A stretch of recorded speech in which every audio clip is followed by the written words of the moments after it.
Oh, okay, yeah, I'm used to the mics here, but now I could do karate, really talk with my hands. So yeah, today we're just sorry for the little bit of the lateness here. We're on Dakota time, meaning we start when we start. And we don't really focus too much on the clocks as much, but we try our best. A guideline. It's a guideline, yeah, more of a guideline, not really so much trying to control our lives. We were talking about that today in a meeting this morning. Dakota time, you say you're gonna have a meeting for an hour. That might turn into 2 days. There's an old guy that was talking about Washichu time on the clock. You gotta be there at 7 o'clock, and if you're not there at 7 o'clock, we'll dock you some dollars or something, you know. And then there's Indian time, right? He was talking about that, and of course we, as Dakota, we always say, when the sun is here, kind of like in the middle, right? That's when a lot of times any kind of function will get started, right? Because it's easy to know that, okay, when a week time, you know, like we'll get it going, right? So anyway, this old guy was talking about Indian time, what does it mean, but he was saying that if you're on the clock, like, you know, you're supposed to be somewhere like 10 o'clock in the morning, and like it's already like 9:30, and you're hurrying, right? You want to get there before 10 o'clock. So because you're hurrying, you're racing with the clock, you might make a mistake, you might get into a car accident, right? You know, kind of a thing, right? And for Dakota time, you know, if they say 10 o'clock, well, okay, yeah, that's kind of like mid-morning, right? So when you decide to go, when you think about it, and when you decide to go for mid-morning, that's created telling you, okay, it's time to go now. So you're not racing with the clock, right? You're just going at an appropriate time, which is for you and for, you know, that feeling of, okay, I got to get going now, right? And you slowly get there. You're not trying to be there on time, right? So that's how he explained that. I thought that was pretty cool. Yeah. Always rush is not always good. That's why I'm always on Indian time, a little bit late all the time. So, yeah, I mean, I'm okay with that. Right. Yeah. Hina hetshir oya kapi. Obaha, machachira ko he. Dakota ya hina oya ke. Hetshir mija uchiche kap. Indian time and Washichu time. That'll be a good to talk. I have things to talk about here, but I mean, that's a real good topic. While we're on, we might as well talk a little bit about time, a little bit. You know, like you think about that, how many meetings do we have where we want to get something done, but we can't because we're only allowed to talk for an hour here or something, you know. I really like the fact that we have the amount of time and we could either use it all or not, but we have a good amount of time to talk because sometimes 6 hours is not enough. Sometimes 2-3 days of talking about something was needed for certain topics. Yeah. Like, for example, some of the issues that we see in our community, I think that needs a good 4 days of talks, you know, and not just... That's what they used to do. The old people get together to discuss a serious matter. It's not like an hour or two, like it's all day. You stamsnik and then they can go another day, right? If it's a serious matter. So you're thoroughly, talk about whatever it is. What's the subject, right? You thoroughly discuss it, right? All angles, and they get everybody to participate. So everybody, you know, has their mind, you know, on that matter, you know. And so and then they make good decisions like that, to have that time, because you know, Okan talked about that too with the woinina. He said you could heal your whole life, or you can come to realization with just woinina. If you sit there silently enough on a topic, then the answer is right there. Normally, Yeah, normally people don't need to be told anything. We know everything, you know. Like, but the answer is right in front of us. It just takes a little time. Yeah. But Naku, we don't have time for woyinina. Somebody once says, "You gotta say something. Give me now. I gotta say something right away. Hurry, say something. They're listening. Wait. No time to wait. You gotta hurry. But I remember Unka, sometimes you ask him a question and you're just sitting there, just waiting, no answer coming. You think he's not gonna answer you. So 4 hours later, it comes up. Yeah. It took that long. Yeah. But it looked like he ignored you. Was he just thinking? Woyinina. He went quiet for a long time, and then later on he'll come up with an answer. Yeah. And so that's a real different way. Yeah. Different timing, but I think we've talked about that before, but where I even think that's ruining our families is the washichu time. Like it's hurting us, because how many of our young people our little children automatically are on Dakota time, but we're pushing them into a different time, and kwana, and even when we're talking even about our language changing now, how it's faster, everything being cut down, short down, quicker, which has been my own personal reasons why, Yeah. instead of saying wachipte, Yeah. wachipikte, the longer version. When I was growing up with my kunshi, when she asked me to do something, sometimes she'll say, "Inach nishne, don't hurry, do it properly." Inach nishne. You heard that, eh? Yeah. Inach nishne, like, I should write these down for those that are learning the language here. I was gonna ask you about that, Unka.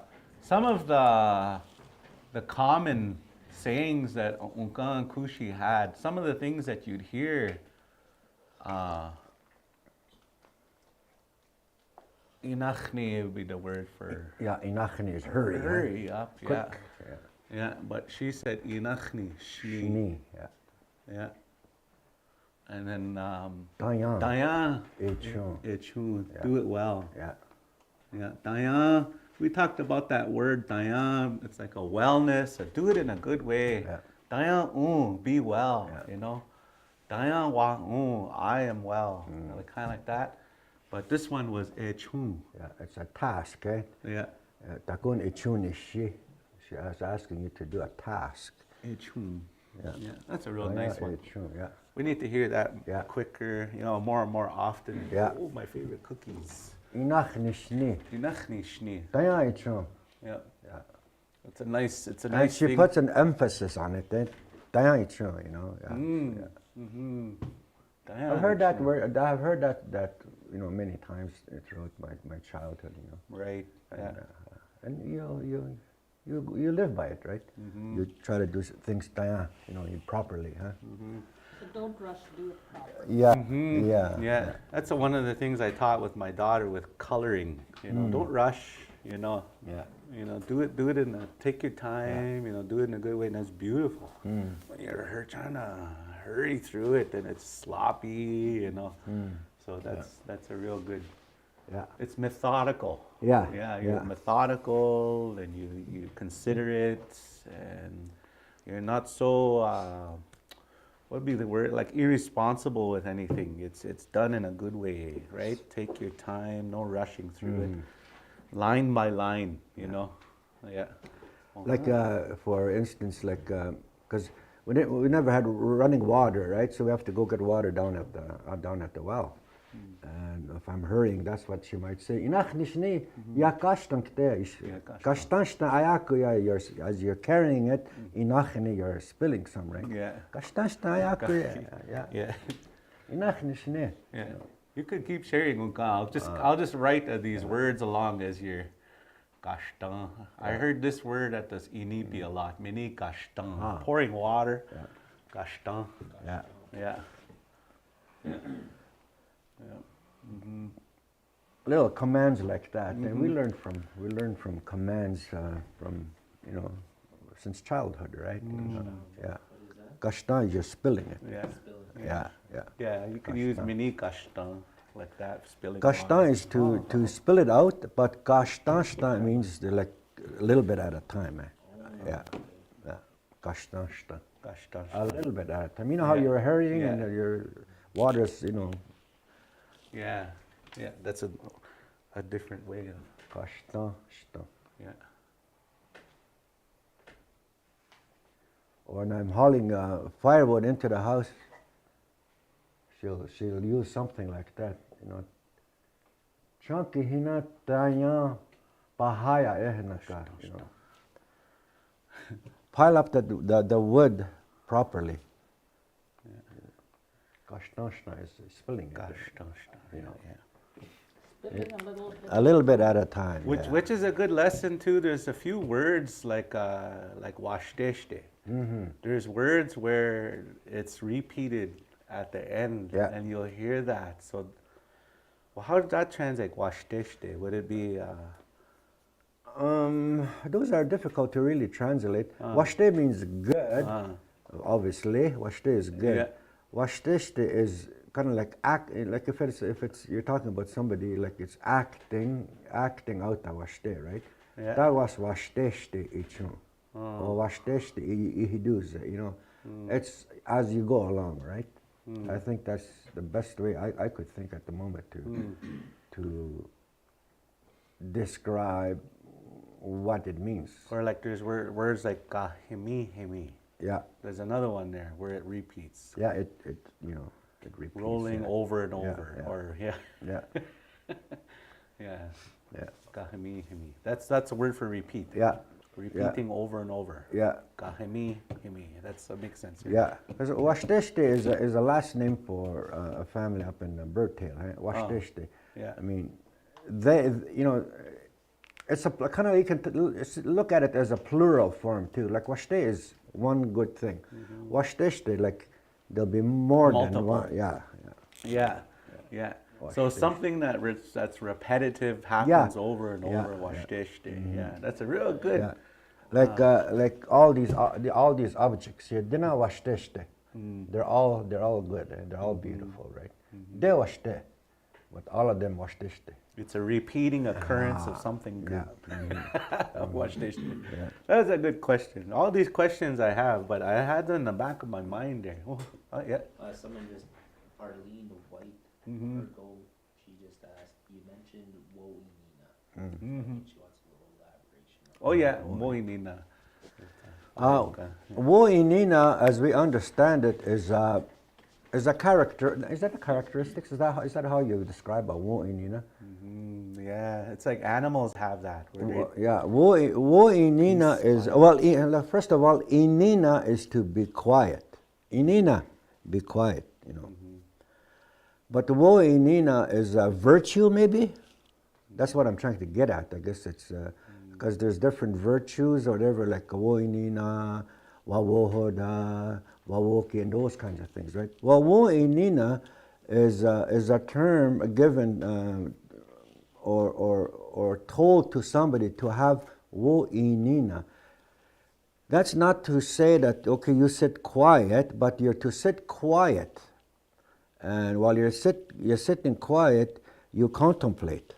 You think about whatever it is that's tasked for you to think about. Like say a situation. Like, for instance, if there is a problem like in a community, and let's say if we're sitting here as a council, there's a problem in a community, and we practice our wo'inina. We sit and we think about it. We don't try to come up with a solution right away, but you think and you contemplate, and the more you do that, and you formulate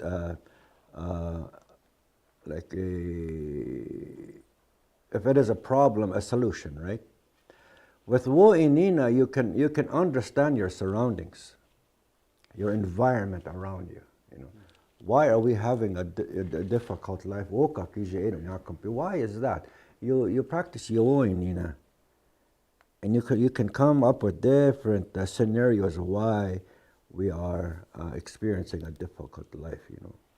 So that's wo'inina. It's not to be quiet, sit and be quiet. It's you're to contemplate. You have to think about it, and then you can come up with the best solution. We all do that in this community, we can make a community better because we're going to identify what is giving us a hard time today.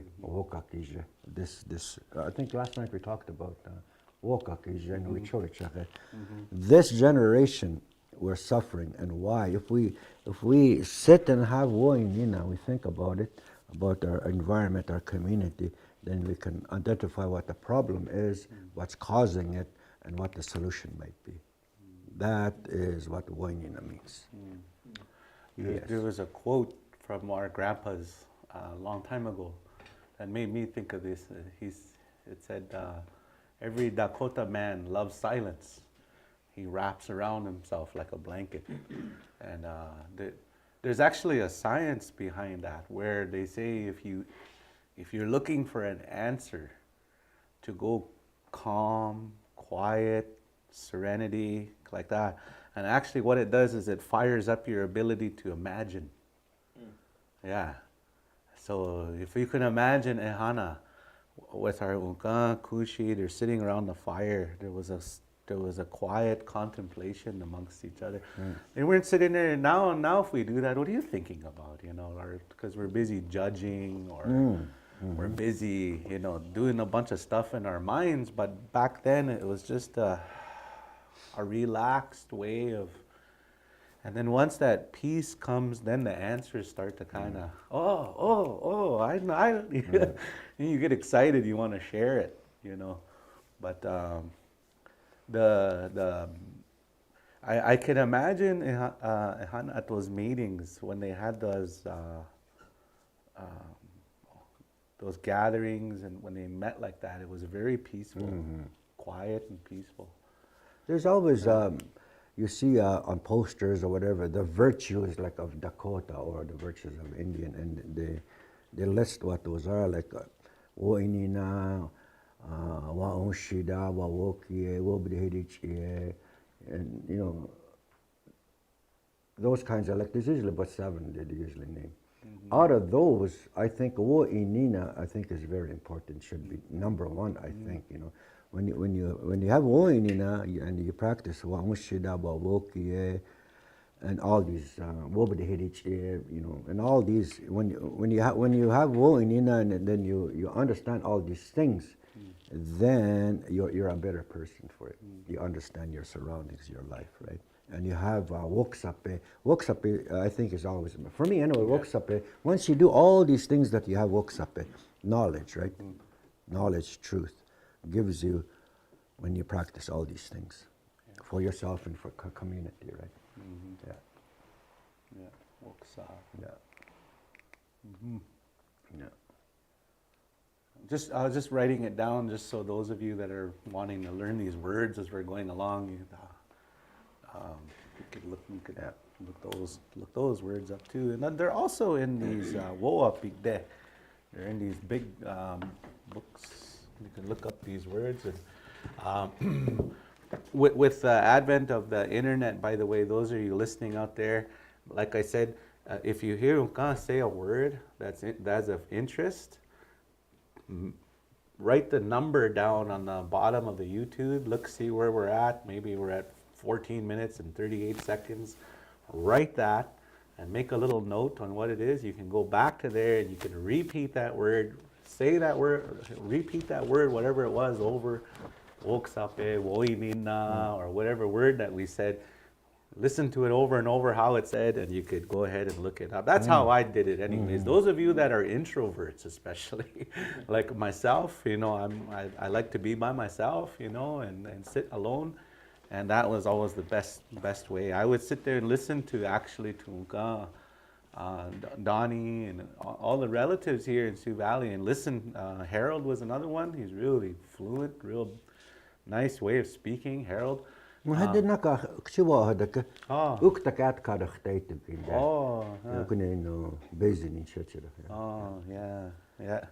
yeah, it'll be good to have him here. And I know he's doing a lot of work over Oh, he's always busy, yeah. Doing a lot of work in Standing Buffalo as well. And then also, just before I came here, I saw Red, Hupahu. I said Hupahu Duta. Oh. He was doing a video. He does everyone on Tuesdays in the afternoon, I believe. I saw. So we should acknowledge those ones out there, you know, that are Red wing? Red wing, so he's doing that video, and just props to all of you guys that are, you know. Red Wing is my Sharing. tunshka. Uh-huh. He's my tunshka. Yeah. He, my sister Barb, I took him as her son. Like I think how it goes was his dad gave Red Wing to my sister to have him as a son, to teach him the language and stuff like that. Verstehe. Yeah, so that's, well, you know, what do you call that? Unka. Hunka, yeah, that's what it is. So he's my nephew. Right? Pero. So I give him heck whenever I see him. So Yeah. that's, I have a Get him a right. house up here. If you're listening, Red Wing, I'm just kidding. He was saying that it comes from Nebraska, and Unka told me that word Nebraska, Nabadaska. Nabadaska. Yeah, flattened out, you know, with your feet, Nabadaska. The prairie, huh? Yeah. Remember, we use that word na whenever you hear that word na for something. It's your foot. Foot, yeah. Yeah. Yeah. Ka is your using your hands. Hit it, or yeah. Kabadaska. Yeah. Nabadaska. Nabadaska. Yeah. Yeah. Yeah. So go, like I say before, on your phones, on whatever, take a screenshot if you want of these words. These are words that we're talking about. Okay. Do you think we'd be able to do kind of like our version of the timeline here? Because this will be I can't write down there. Here, go ahead and take a picture, a screenshot. There's a screenshot button on your laptops if you're watching on a laptop, if you're watching on your Xbox on the bottom there, PlayStation on your TV, or on your phone. You can take a screenshot of all these things. By the way, we've been saying this knowledge here belongs to the people. Yeah. And you know, those of you, Dakota family. So this is not my way of doing things. This is all Dagoaste Unkitap. Yeah. These Well, things yeah, belong to all of us. you know, just to kind of elaborate on that, what we have today, the language, the culture that we practice, and these kinds of things, these are not ours. I can't say these are mine. It belongs to the next generation because they have to live that. We just pass it on to them. My uncle used to say that what we practice today, he used to say, does not belong to that generation like uncle. He said, these are yours. So we just protect it so that you can enjoy it too and use it too. You know, yeah. And then we were having a discussion last night about the term, or when the Indian people say that I don't own the land, you know, Mother Earth, you know, I don't own this, I don't own any part of it. And then the Washijika said, well, if you don't own it, then I will have it. No, there's a different understanding to that. What Indians say, well, I don't own the land. I can't own Mother Earth. Well, no, you can't. The old people, let's say in the 1800s, 1700s, they've said that too. I don't own a land, you know. It belongs to the next generation as well. So we can't say we own it, you know. We can never own Mother Earth. So that concept we discussed last night amongst family, and that is what we have to understand, that when we say, well, we can't own the land, you know. It's because Creator gave us the world, or this part of the world, Makokashpe, this territory. He gave us that to live and thrive, survive on, right? So it doesn't belong to anybody. It belongs to everybody. This generation and generations coming.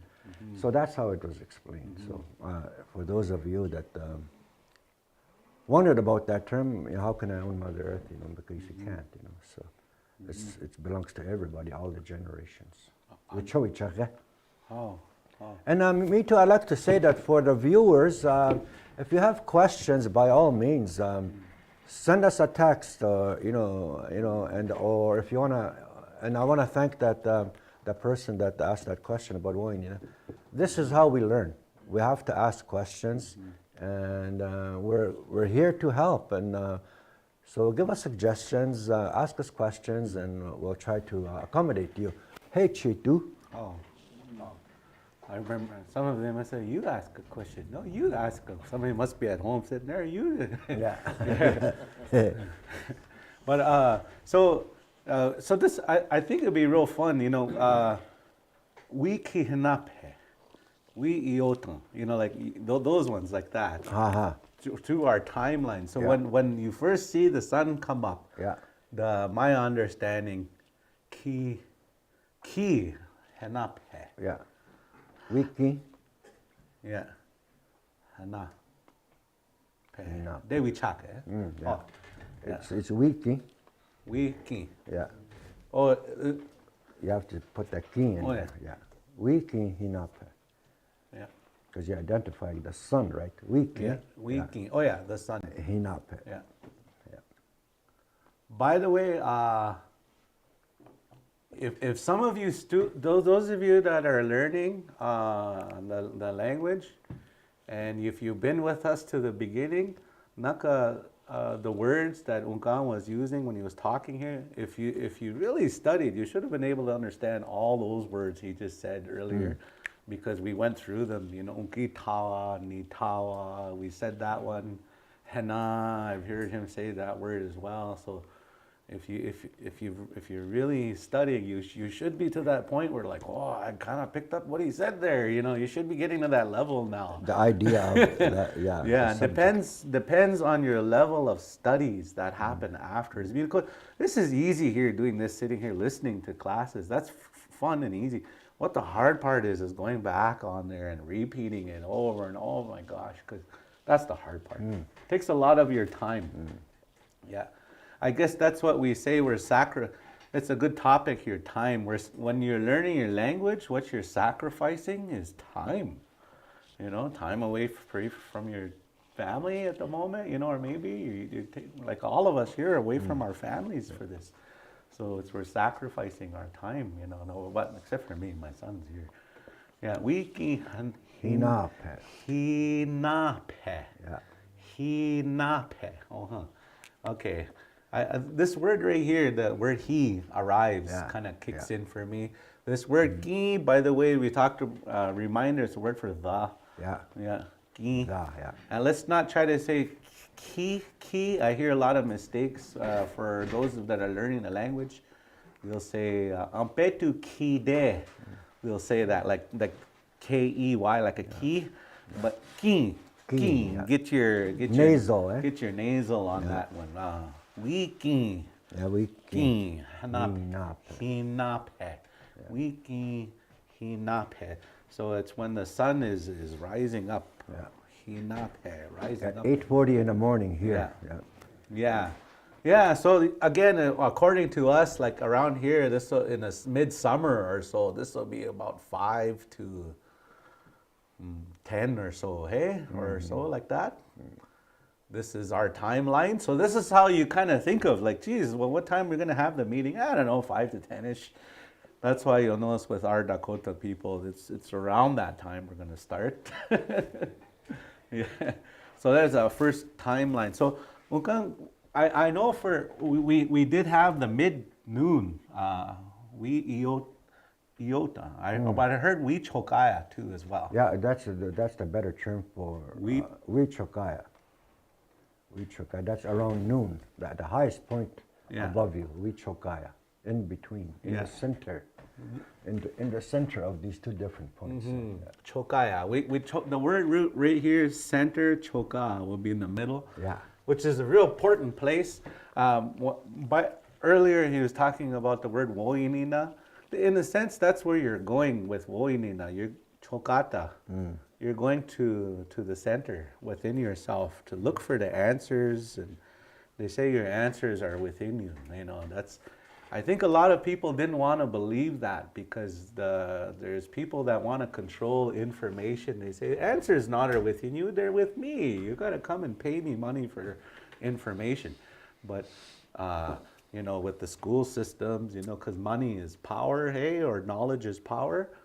Who wants you to believe? They don't want you to believe you have knowledge within you. But moinina, you'll find that. You know, go silent within yourself, and geez, amazing what you'll learn when you go silent inside yourself. choka. And that's where I to my understanding, Unka, chokata nawaji. That's what that means. in the center, I yeah. stand in the center. It doesn't mean in the center of the world somewhere, but it means you're centered within Centered, yeah. you're centered within yourself. So that word choka is really important. I just wanted to bring that up a little bit. But we chokaya. Was there a time here in somewhere? Do you remember, Unka, where they talk about somewhere in between? There's here? somebody, when a week Tawankan yake, Tawankan, it could be 9, 10 o'clock, right? Yeah. When a week Tawankan yake, Okay. it's higher, yeah. We Tawa, e Yeah. te Tawankan. wa It's high, huh? te wa gun. Yeah. Wa gun. Two nasals here, by the way, those of you that are listening. Or this one's actually an N, right? Yeah, You actually N, yeah. say the N on the end. Like Gun. Gun, yeah. Best way to figure that out, you might, it'll kind of, it sounds like gun, Yeah. like a gun. yeah. Iwa, iwa, gun. Tawankan, yeah. Yeah. So it's Tewa between gun. Wiki. the observable sun coming up and noon. It's somewhere in there. Yeah. It's usually in between, somewhere in In there. between here and Yeah, here. yeah. Yeah. We Tewa gun. gun. Tewa Yeah. gun. Tewa gun. Because when you hear somebody say that, when a week at Tawankan, you'll automatically think, okay, it's got to be like closer to noon, somewhere in there. If they say wiki nakach hinape, like it just has risen, so it'll be around here somewhere. Okay. Like when you understand the Dakota language. Yeah. This is hinape, just rising now. Yeah. Wiki wana. So yeah, so it'll be somewhere in there, right? Could be like if it's 8 o'clock, 8:30, rising sun. So it might be like 8:30, 9 o'clock. We're not Tawankan yake, which is over there, right? Wiki nakach hinape. It's just risen, so it'll be around here somewhere, Nakach hinape. Nakach. Yeah.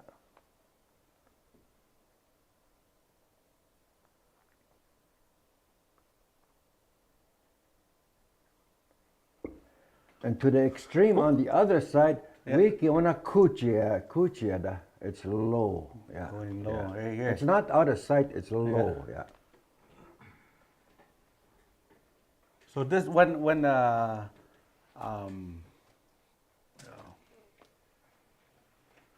that's the achpea. Would that be for when it's actually going down, or no, where it's when the sun is going? Yeah, if it's completely out of sight, then when a wiki kudia, Kudia. it fell right there. Yeah. It fell out of sight. Let's put that. Yeah. Kudia. Kudia. Kud. Yeah. That's that word kud. We talked about that word already. Kud. Yeah. Wiki. This is magic information. Kudia.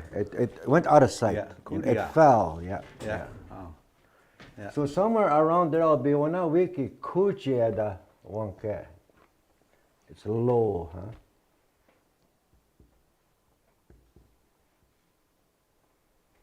You hear this kuchara powwows a lot. Kuchia, Yeah. get down, right? You Yeah. know, yeah. When the dancers get real low. When I'm dancing hard, and I hear. Oh yeah. Yeah. When I dance. Yeah. While watching. Yeah. So here's the sun. When I walk on there, okay, week chokaya. Yeah. So somewhere around here. Right after. Yeah. Somewhere around there. Ah.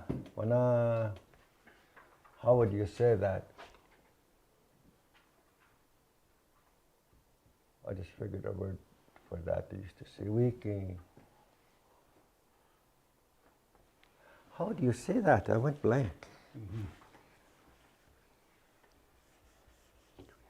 It'd be a good time for us to take a little break. Yeah. Just for a little bit. I'm gonna eat some cookies and just maybe like a 5-minute break, and we'll come right. We'll finish off this. Using today's terms like noon, lunch hour, when a weeking, wiota sampa. Wiota Wiota sampa, yeah. It's somewhere around after lunch, right? Vyotaha. Vyotaha. Dun. Yeah. Huh. Sampa. It's after the lunch hour, right? Sampa. Some. Yeah. Yeah. Pa. Yeah. Sampa. Pa. Yeah. Is that a U or a A? It's an A. This one here? Yeah. A. Yeah. Some pa. Sampa. Yeah. Not a PB on that one, a regular pa. Yeah. Ah. Yeah.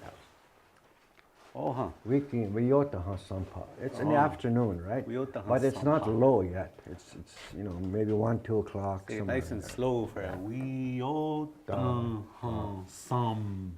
Pa. Ah. Yeah. Oh, huh. Let's take a little break. Wash day. Push it.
Aho.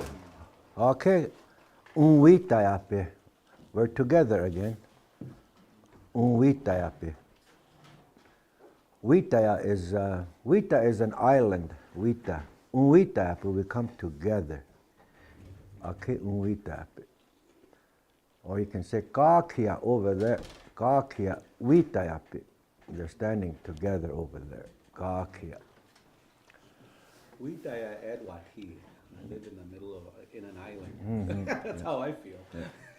Yeah. We were talking about that, like how a lot of the Dakota people in your own community, you'll notice most of the families are washichu wichocha. Like most of the families, and I'm not saying that in a bad way, but you know, most of our families we live washichu. Go to work, come home, go to sleep, go to Brand, come back home. Just work, go pay bills, come back, go. And there's just a few that have that Dakota where they're just, it's a different energy, and I definitely felt that, you know, visiting with you in the past, you know, come up to, I think we went to Sweat or something up there once, and the feeling of sitting around the table, you could just, there's a Dakota feeling here, different kind of a vibe, you know. And you can just tell there's no rush. Yeah, They're not you're trying just kind of like in the moment, right? In the Yeah. Wood Dakota, like it's, you can feel it, right? Yeah. The camaraderie between, like whatever we're talking about that time. Right. It brings people together. Washed, you know. Yeah, and I remember even to the point where you'd be visiting and talking, and then they sense you're hungry. All of a sudden, before you know it, they're cooking away, and then you're eating, and just something where you could visit longer. Yeah. I just felt that, you know, Yeah. and that's the one. And I've talked about that. I said, there's family in Canada of McKay, and I'm props to the McKay family for that. They said they really maintain that Dakota when you visit there. Yeah, and like we were visiting Lugang Larry as well, and they just here enjoying the moment, telling old powwow stories or whatever it might have been. Yeah. And so I didn't feel like I was on a Witaya an island. Yeah. You felt like you're together, you know. Yeah. Witaya. Witaya. Is it in there? It's not in there. Maybe you could just zoom out. I just wrote these. What did I try to write I here? don't I don't know. know. What was I doing? Is that Dakota? I'm not gonna go there. Yeah, I don't know what I That's was not doing even there. supposed to be on there. It wasn't supposed to. You weren't supposed to see that. So that's an important She's word racing for important word for coming together, right?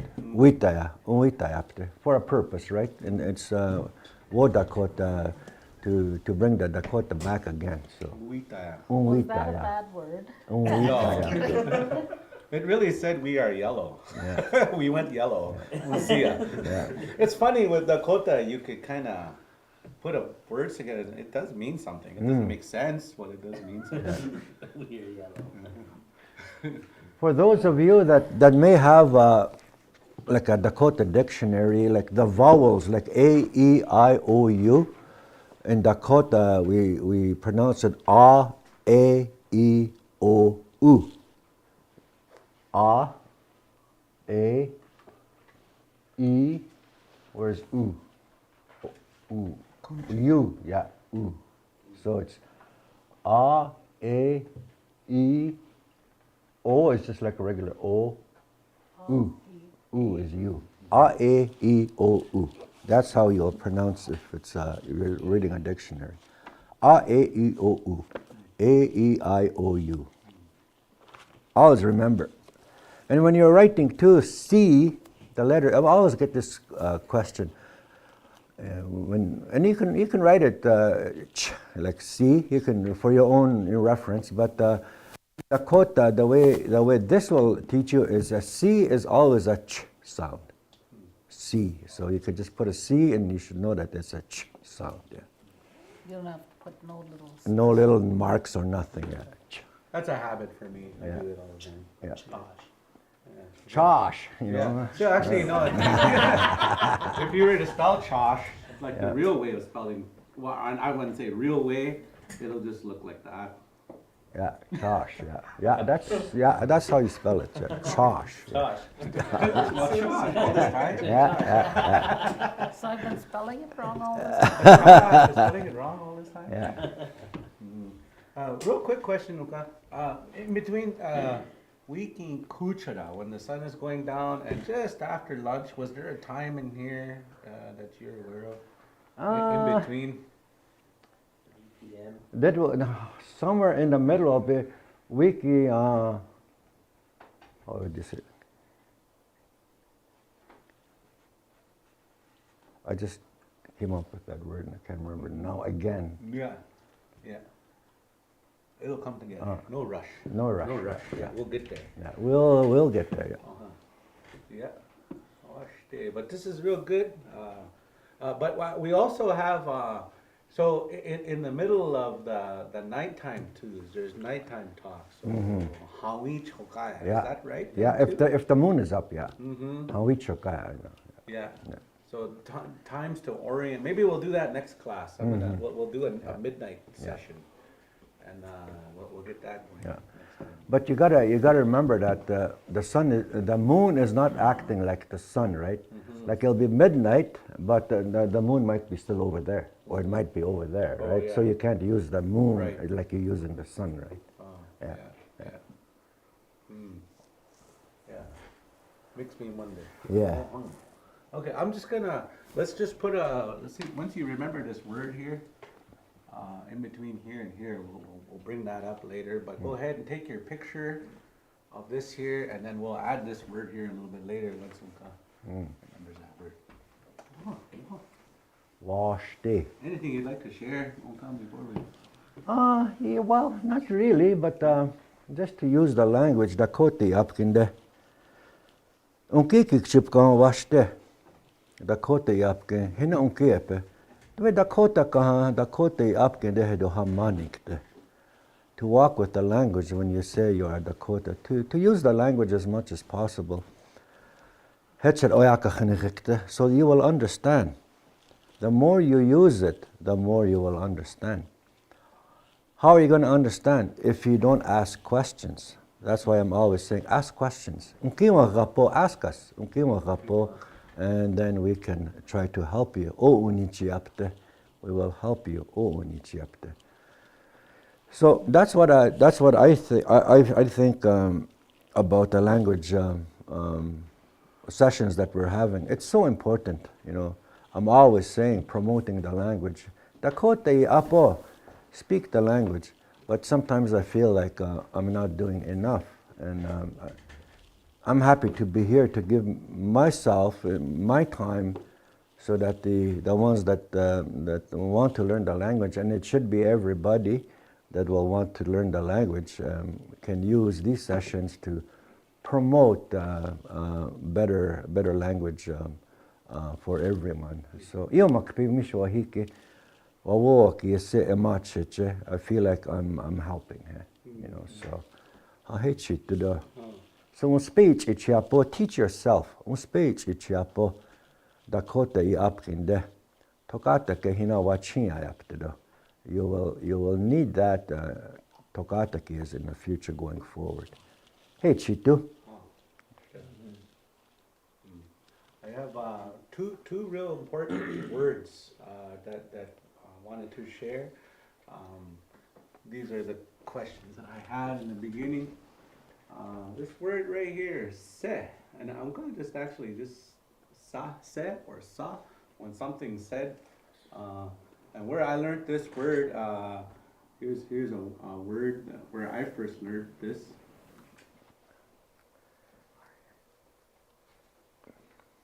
Imamana se, just like a butterfly. Yeah. Se. Yeah. Imamana se. Se. Yeah. So when you hear that word se, like that at the end of a noun, this will be a noun right here. Whatever noun, when you say it's just like, and then you could use like if somebody's comes into your kitchen and he's really sniffing around, you can say shuka se, you know, like just really sniffing. Shunka se, you know, just like a dog, you know, sniffing around like that. But it's just like, right? And so that's a real fun way to use our language. Is what's another good example? So if you see somebody that takes a good leadership, a positive way, itancha, Intention se. itancha se, just like a leader, right? Yeah. Chunk. Se. So if your little child is taking initiative and you know they're not a complainer and they're doing what they can, all the definitions of a good leader. What a good leader does, they live by example. Live by example. Wa onshi da. They have compassion. Wa you know, woki, yeah. wa woki, all the virtues, what we were talking about. The Wo Dakota, those teachings, that we would say, se. Intention se, yeah. Intention se. Oh, oh. Aho, ya hipo, ashtido, hipo. So that's a real important word on that one. God, that word up there, that's not even a word. Unkimaga, Oh yeah, I heard you say. I was gonna ask you. imawaga. Imawaga. That's what I heard. yeah. Oh yeah. Imawaga. Imawaga. Ask me. Imawaga. Or if it's ask us, it'll be unkiwaga. Unkiwa. I think that's what I heard you say Unkiwaga, earlier. huh. I was gonna ask you earlier. Unkiwaga po. Ask us, yeah. Misan yahi ashte. Tuja. Unkiwaga po. Unkiwaga. Yeah. Po. Ask us. Yeah. Yeah. Yeah. Oh, good to see you guys. Yeah. All right. Okay. Yeah. So that's just that topic. I noticed when Ukan talks here, he uses the word set. And then Naka, I heard you look just like. That was another word, or he looks just like Iechecha. Yeah, Iechecha. Iechecha was another real important word that I remember hearing there too. Iechecha. Just like, yeah. Yeah, yeah. You know, growing up here in Sioux Valley, it was real sad. I noticed over the last maybe 2 years or last few years I lived here. So the only time I get to hear the language is when at our events, at the powwows, and you know, hearing Harold talk at our powwows and such like that, and like a lot of times when I'm sad and I miss home, I'm lonely, you know, go online and just to hear Harold, you know, tell stories and share things. And so today Harold and then they showed up here today. So It gives you a calming feeling when you're listening to somebody talk Dakota, right? It gives you kind of like a deeper understanding of what's going on. Right. It gives you a calming effect. You know, you can just sit there and listen, right? Anagopta, Yeah. anagopta nanke. right. And like I said, I think the some of our most important people in our community are the ones that were raised by their kushi and their ukan. From what I remember, Harold, I know that you were raised by your elders in the past and so on. So it's Yomakpi that you're here, you know. Yeah. Yeah. Good Oh, to see you. kichiapte will help each other. Yeah. Oh, kichiapte, Yeah. gihanwashte.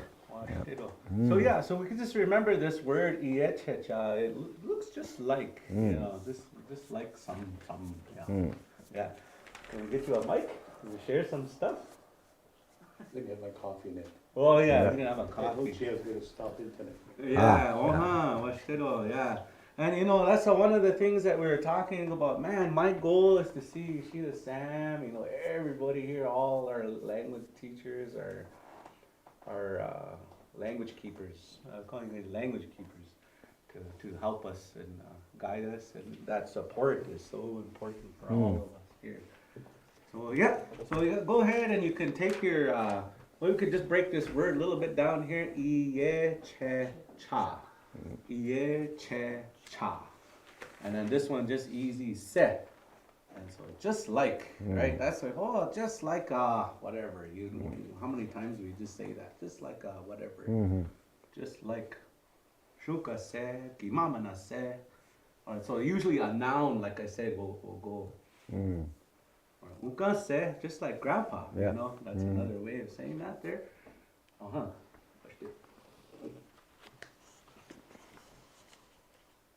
Anything you'd like to share? Anybody? Just to, yeah. Oh, you know, Mike or? Yeah. You have an extra one? Yeah, Just give me a minute. I can give him mine for now. Oh, yeah. Yeah, share. I just wanted to look at the screen. Talking about Yechicha and Hechicha, sad, you know. I had an experience over the holidays I wanted to share. Dakota. We're over in Tatakanashi. My wife and I were driving out from the town to Tatakanashi to the Kahomey. And the song came, and she was driving it. Odon ki Kahomey Odon, he the tune. And I told her, I said, that song came from Ishishi Kenny practice. Odon ki he taught us at the Victorian last year, me and Miss Sam. And Headshit just said when you put it up there, it just came to my mind. In that song, I knew that tune. And so before we got to Tatakanashi, Mazo Peohana, Ishishi text the other. He answered me right away. I said, remember that song? Odo Kahia Chicha Kahono Do. And he remembered, but he said, a week to Jado, he said he forgot. So we got into the gymnasium and I sat down. All of a sudden the phone came on and here he was singing it. He sang it to me. I need the words. I said, Ichig Kahomey contest. Kahomey don't all picked it up. I said, because the young guys always tease me, get in. So anyway, he knew. He says, oh. And he sent me the words to that song on the tape recorder, on the phone. Now, if I couldn't understand the language that he shared and the words that he shared to that song, I wouldn't be able to sing that song.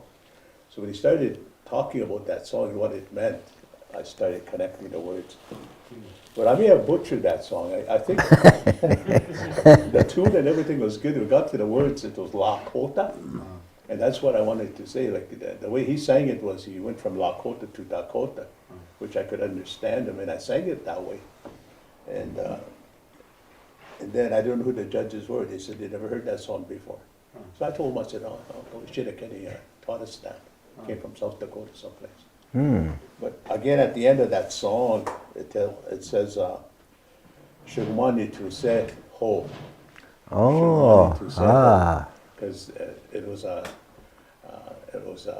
the song came in words, but it was howled out by the Shugmani to the wolf. And so again, whoever those judges were in that arena didn't understand the words to that song, so, but I didn't want to explain it to him, but I texted Dixie Kenny and I told him, I said, hey, that song got me first place. You owe me some money, he said. It was in Dakota, and some of the older people I know would never say, oh, I don't want to share that. But him, he just, he came, when he remembered it, he put it on here. But, Yeah.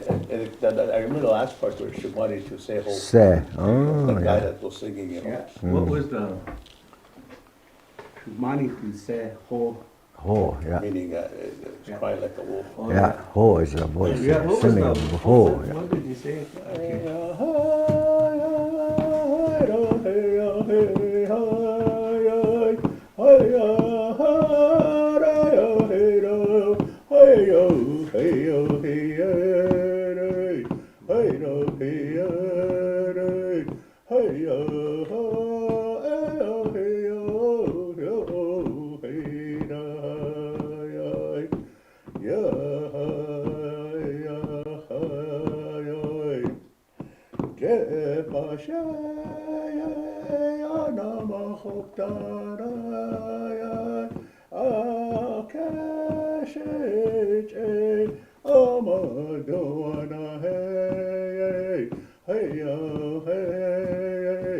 Shugmani to say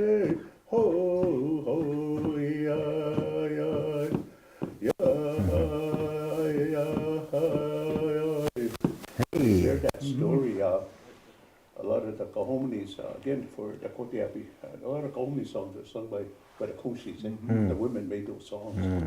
And it was done by story, and in this case, the Koshi was saying, the lady in that was saying, she is singing about us again. And at the end of the song, he started to sound like a wolf howling that story to that song. So when I got asked to explain that, I didn't really want to say it in such a way, but such a way that you almost have to understand the language. And that's a singer you probably know too, and she had, when they're singing powwow, once they start getting to the word song, that's when I remember, as a young guy, when these older guys are singing. So like not everybody can sit at the drum and sing a powwow song with words. When you're singing that song, I can understand the storyline. Yeah. You know, when you know the language, you know, oh, that's a beautiful song, you know. And it was such a, it's so unique about it was he just sat there that one evening at the Victoria, there was a Kahomani thing. And he didn't have singers there, he said, so me and young Sam showed up and we sat there. And he kept humming that song. And I said, I never did that before, you know, like we never learned to do that. Sit there an hour and a half and make a tune and make a song, let alone, So with language, or steps it does. Yeah. Yes. I don't have a mic, so I can't say anything too much. But that was just my two lines there, you don't have a microphone, that's all. You might as well just- Yeah, okay, bring another one. Maybe You want a wireless one or Wireless will be it good. don't matter. Oh, Yeah. wireless, yeah. It don't matter, yeah. Bring one. It's good to have you, Misu. Here, that's good. Give him a copy. Huh? You're going to be on, and I've seen Randy's podcast. We were listening from coming home, and I said, oh, she said, let's go up and stop in and show cause, show support, that kind of thing. Oh, astedo ja hipke. Ilmakpe.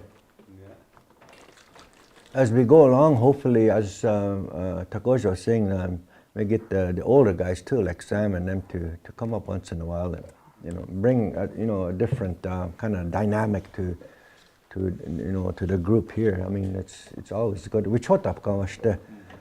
Put your mind together. We can come up with something good, you know. So it's all about good. It's all about keeping the language going, keeping it alive, you know. So yeah. Some of the words here, by the way, that I was bringing up, like yechecha would be that, just like, is what's a word that you would say at the end. Se is another one, and then another one that you always hear is eche. Eche. Yeah, and that's a word that you hear at the end of a sentence. It's something that happens frequently. Eche. What would be the difference between, earlier when we said something, because I know somebody's going to ask that word washteshte, something that repeated. Why wouldn't they say washteche? It's always good versus washteshte, the difference. Yeah. But the other one is repeat, but this washteche, that's always good, or something that's always, you could say Like this word for that, like just going back to thinking about it and trying to come up with a word with that in it. This one will be washte eche, like it'll be just only the good. That's how I'll understand that if somebody used that. Washte eche da, just the ones that is good. Yeah. Washte che without the first either. Che means washte che, it's always good. Yeah. Oh yeah. Washte che. Yeah, and that's what we talked about that the other day, and we realized that this is a sound that we have it's not accounted for in the dictionary, but it's the only time it's gonna sound almost like a J. Che. Che. Always. And I think a lot of people are gonna want to say che. Yeah. I know for myself that's how, but I've heard it che. And I've corrected it within myself, but I realized, man, that's a J in there. That's a J, kind of like a CJ. So che will be always, whatever always. the subject matter is, Yeah, I'm gonna write always. Che. Yeah. And this I will understand to be only eche, like it'll be just Wicha eche, just men. We are eche, just women. Oh, just. Yeah. Okay. A certain group, a certain something, right? Uh-huh. Just. That's how I'll understand that. So you could say, we charge the eche, just the man. Just the men, yeah. Just the men. Yeah. So like, We cha eche. we charge the eche initi yao. Like, Not just, we charge just, that. We charge that just a human, right? Yeah. We cha is the better term for it. Oh. We cha men. Yeah. Okay. We cha eche. We cha eche. Initi piki ediap. Yeah. Just the men go. Yeah. That's the teaching that. Yeah. Okay. I think the right Washita word would be certain. Certain. Cert, So it's yeah. an affirmation. Yeah, Certain. Yeah. I think that's what Uncle is trying to get. Ha, Yeah. yeah. Just a particular. Per- would be another yeah, word? yeah, Yeah. yeah. Particular. A certain particular group, yeah, just them, kind of a thing. Yeah. And this one is always Always. Yeah. Yeah. So these look very similar. So it's good that we could see the differences. Always. You could just say too sometimes. Yeah, A lot of times. A lot of times it's said that way, Yeah. but you know what it is, right? Yeah. Yeah. And so the longer version, Like it's kind of like to make a sentence. Like if you see somebody walking, like somebody might ask, "Hey, tua, who is that?" Oh, hey, that hey takoja why ya he always Yeah. goes to work. Yeah. Wa echu Why ya Oh yeah. Wa echu ya Yeah. Just to use that in a sentence, right? Where is he going? Hey tua, who is that? Oh, hey takoja why ya just to make a sentence out of it. Yeah. Oh, sorry. Yeah. Ya yeah. Che, He's always going to work, right? I'm gonna put that little J right there because we're gonna come up with a little letter for that. But I noticed too, you don't even hear this too, that J. You don't. Yeah. Is there any other examples you could hear that in the language? I don't hear that J. No, no. I think if you don't speak fluent, Mm-hmm. I think you'll think of it as a J, but when you're fluent, you don't hear it. Yeah, Che. that's how I am to Yeah. che. Yeah. It's kind of like a, because there's a che. There's a difference there. Hey, che. But yeah, it's a very rare circumstance yeah. I've noticed in the whole language. Yeah. We have to remember that the English and our Dakota, they're both different. They're not the same. Mhm. That's why a long time ago they didn't have all those vowels. Yeah. So that J and that J, that sound, Mm-hmm. there is no Yeah. J. Yeah. Mm-hmm. J with a mark will be j. Yeah. like- Yeah. Well, what I'm saying is there's what can we do? Because most people are gonna say che now, Yeah, because che. that's how it looks in the book. You know, che. Yeah. Eh, Yeah. there's no J. So would it be che, like J. that? Yeah, That one, yeah, che. yeah. Okay. You All can right. put it that way. Yeah. Uh-huh. Che. Okay, that makes sense. Uh-huh. Che. So it's a explosive C then what it is. Okay, yeah. Uh-huh. All right. Yeah. I know for me as a man, I really listen to certain sounds sound different. And I was like, where in the heck, how are we gonna come up with a letter for that one? You know, like certain times. Uh-huh. Okay. Yeah. So these are the two words that come to mind when I hear Uncle talk. At the end of his words, there's certain words that you'll hear. These are the most frequent. Ye, che, cha, che, che. Yeah. Uh-huh. Yeah. Moving on. Anything else you want to share? Anybody? Oh, didn't take your pictures. Sorry. Hey, delete this. We really erased it. That's a all. video hit you up. Yeah. You could go back and then. Attends, che.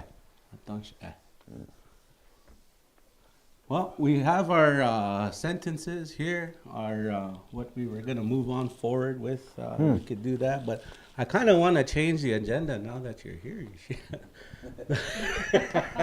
You know, I had that thought in the future. I said, is it possible for us to do the Kahominy?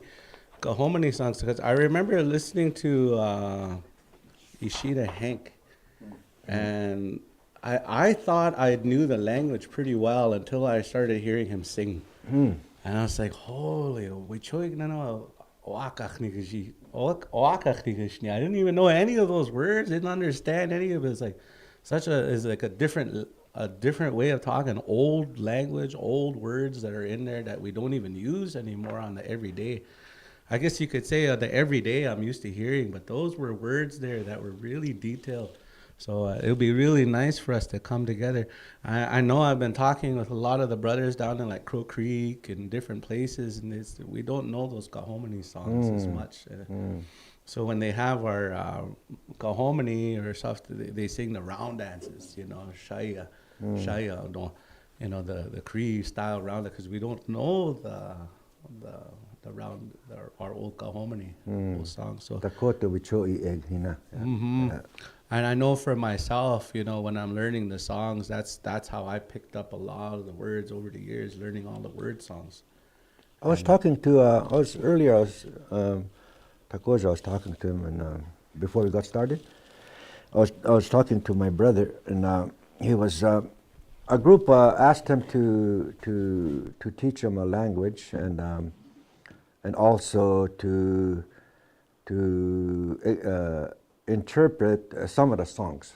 Okay, they were saying that yes, we know how the song goes, the tune and everything. We know how to say the words, but what are they actually? What's the meaning? Like, so they say the words to practice it. They say the words, but what does it actually mean? So I think I was saying earlier, we should go through some of the songs and explain what the words mean, so they'll get a better understanding of. Because there's always a message in a song, right? And I think that will be a good project to do. And I was thinking too, like the flag song, right?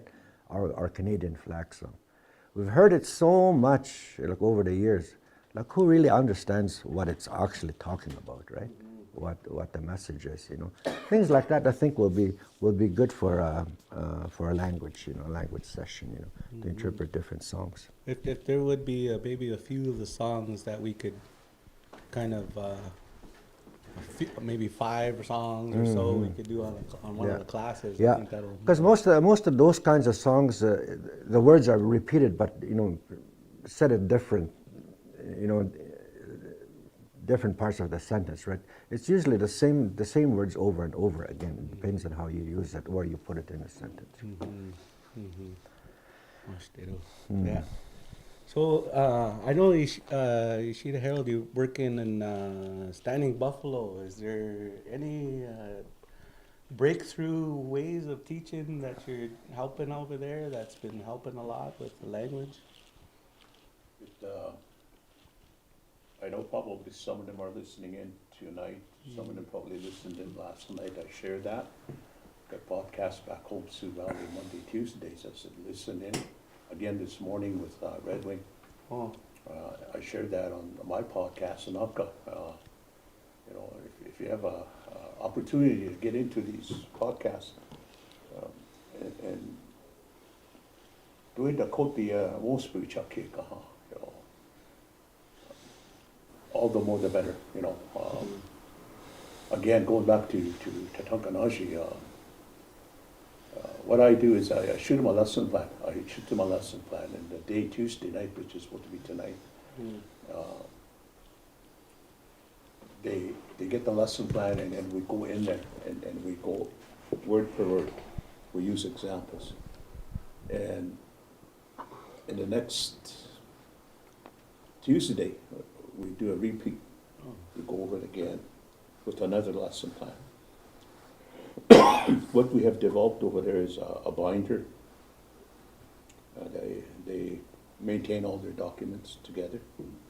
And then if the new ones are coming in halfway through, they get copies too. There's no really specific way of achieving success, Dakota up there. I always tell them, use it every day if you can, What does it mean putting a test out there? I put a test out there too, but I do it without telling them, otherwise they just stay home, So we have to challenge. I guess is what I'm getting at. We got to challenge the participants and challenge themselves to the Dakota up there. And it's working. It's working slowly. I like what you guys are doing. You had mentioned about door prizes or incentives, creating an incentive for them to attend.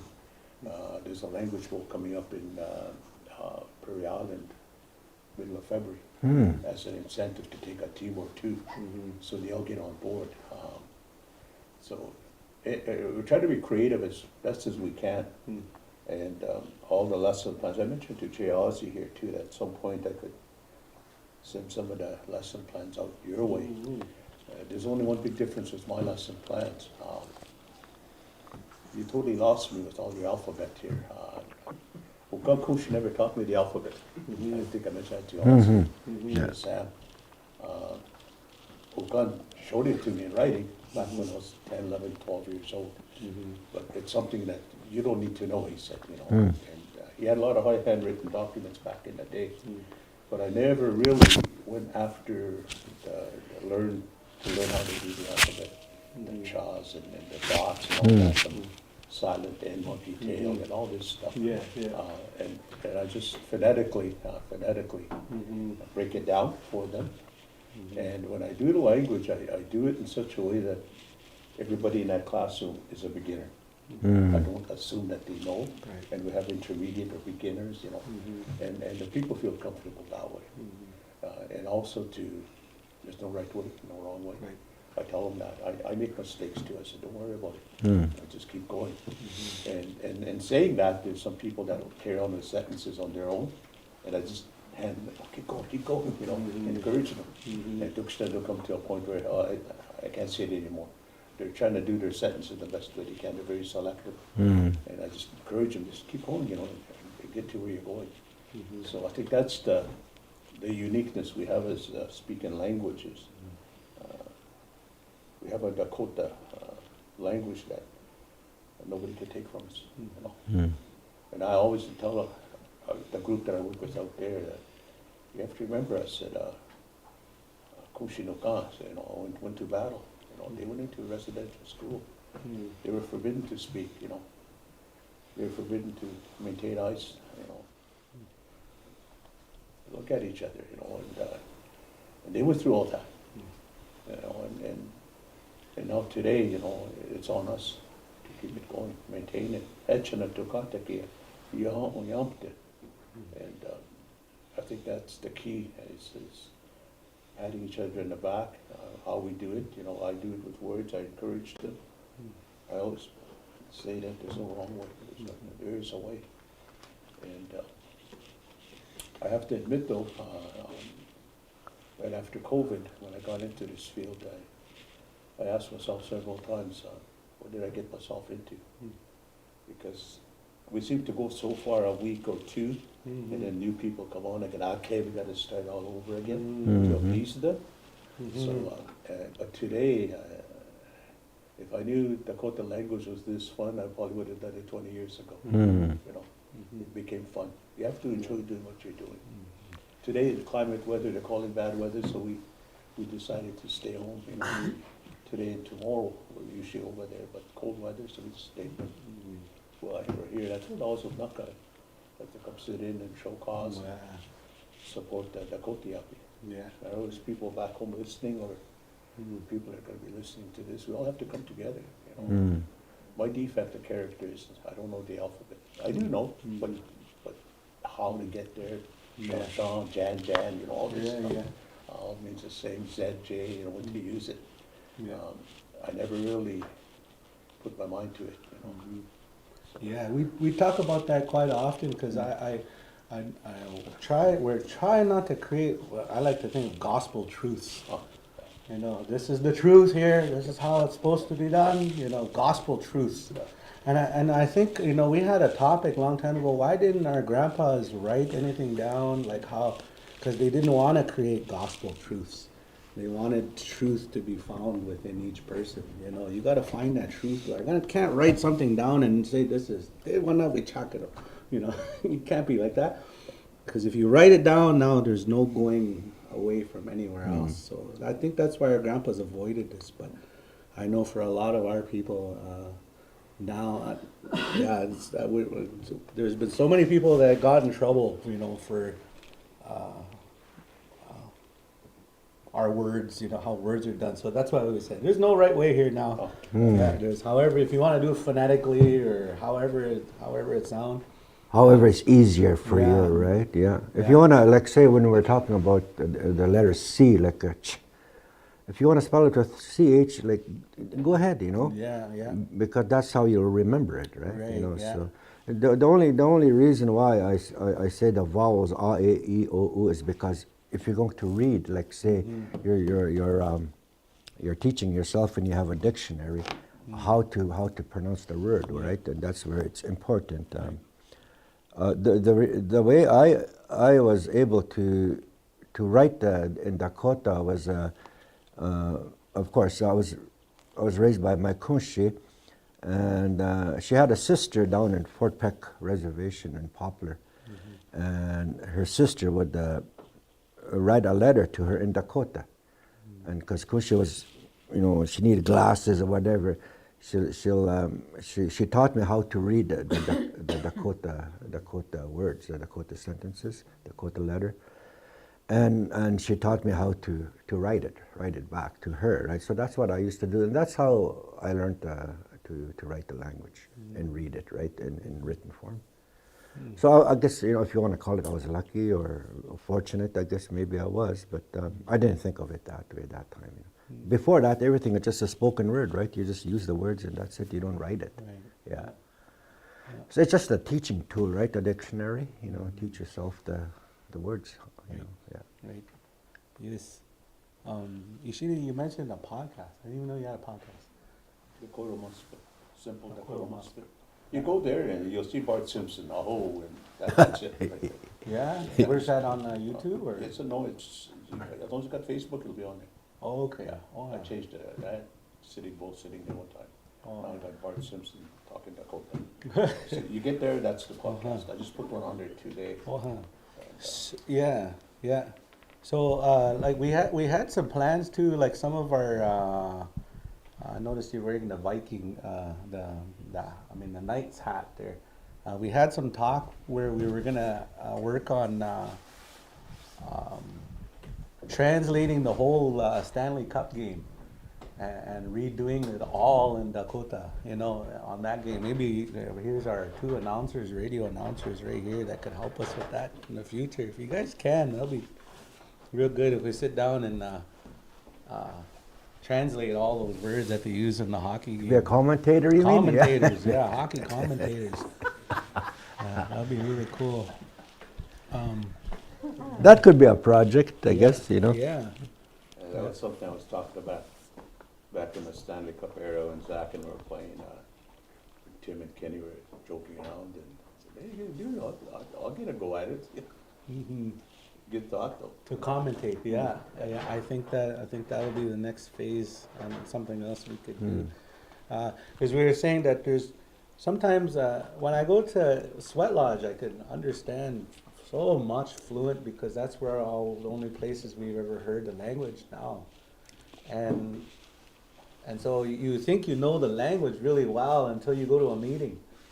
And then all of a sudden the vocabulary is all 30, 40 different words that I never heard in my life, And so that's why I say the different places where we're Different at, situations, different situations has a whole different vocabulary. Hampa Peta too, all the vocabulary that was used when they played. The terminology, the ohia, ohiwae, Yeah. Yawapi, Yawapi, Ahure, yeah. So all the different scenarios that are out there, and I know we have till March here, and it'll be really good for us to get all those done. I know Randall, we're talking about when baseball season's coming, to switch our vocabulary up with that, and I don't want to talk Dakota on the golf course though, because that's a place where we get mad and swear and throw our golf clubs in the trees. But going on that, talking the language in sports, my boy was talking about that. He's into basketball and that, and he wants to the team there he had a suggestion that maybe the team could learn the language, the Dakota language, so when they're playing against somebody other than Dakota, then through commands they'll know what to do, right? Yeah. I thought that was a pretty good idea. Yeah, and I encouraged them to do it. Well, hey, chimpo, then you can learn the language, right? Oh, Yeah. I That remember. was a good example back in our day when the young girls were growing up, and both hockey and fastball. And fastball, the girls went to the highest elite that they could at their caliber. And I remember one time we were down in Sault Ste. Marie, Western Canadians, and by that time I had the girls understand fluently Dakota. Iboto, fun. Yawo, and Ichi Nupa Kandi Yawo, I mean, you go on the second pitch. And the girls were to a T, every one of them down. And in Sault Ste. Marie, I say that because we played Alexis. They won the whole tournament that time, and we played them in that first game. Yeah. And I think, I forget, it was Francine or Blanche up there. She knew Pakani Boto. The guy that bet, oh. I didn't know until they got on the field, and he was at third base, the coach. But Shuka Hontuka, what she do? We all looked at each other, my mother, Angela, and Betsy were behind this side. But Dakota, yeah. But they were Dakota, Oh, yeah, so they knew what you're saying. Figured out the They're whole code Dakota. system. They can understand The the strategy went out the window there on that one. So I thought that was cool. Yeah. For the recreational game, we used the Kodiapi, and Yeah. we used it with other teams, it led to our success and everything. And good old memories when we talk about using language in that situation with the game. And beautiful. I was inspired. DOTC days, I was a timekeeper there for the youth tournament. And there was one team that came from the north, and there was not one word of English yet. Oh, yeah. Uh-huh. I said, we got to get there. So Yeah. Back then, I was 15 or so, and I was just jealous of them, Yeah. lazy of that they could do that. But yeah, so that'll be the next kind of fun thing sure. to do. Yeah. Mm-hmm. Historically, like even going back to sports or dynasty, the Dakota era, we all spoke Dakota, even Joab, Yeah. There wasn't Rennie Hunter, we all spoke Dakota on the ice. Like Stacy was a big part of it. Like he was our leader. He'd take off at the puck. He'll say, "Follow me." Right away we take off. It was all Dakota. Frankie Sue, all these guys. And I don't know if the fans really heard that because half the time they're making all the noise they can. And, Yeah. but we all talk Dakota. It was something, that's the memory I bring here when you mention about the sporting world and Randall and playing ball. Wonderful.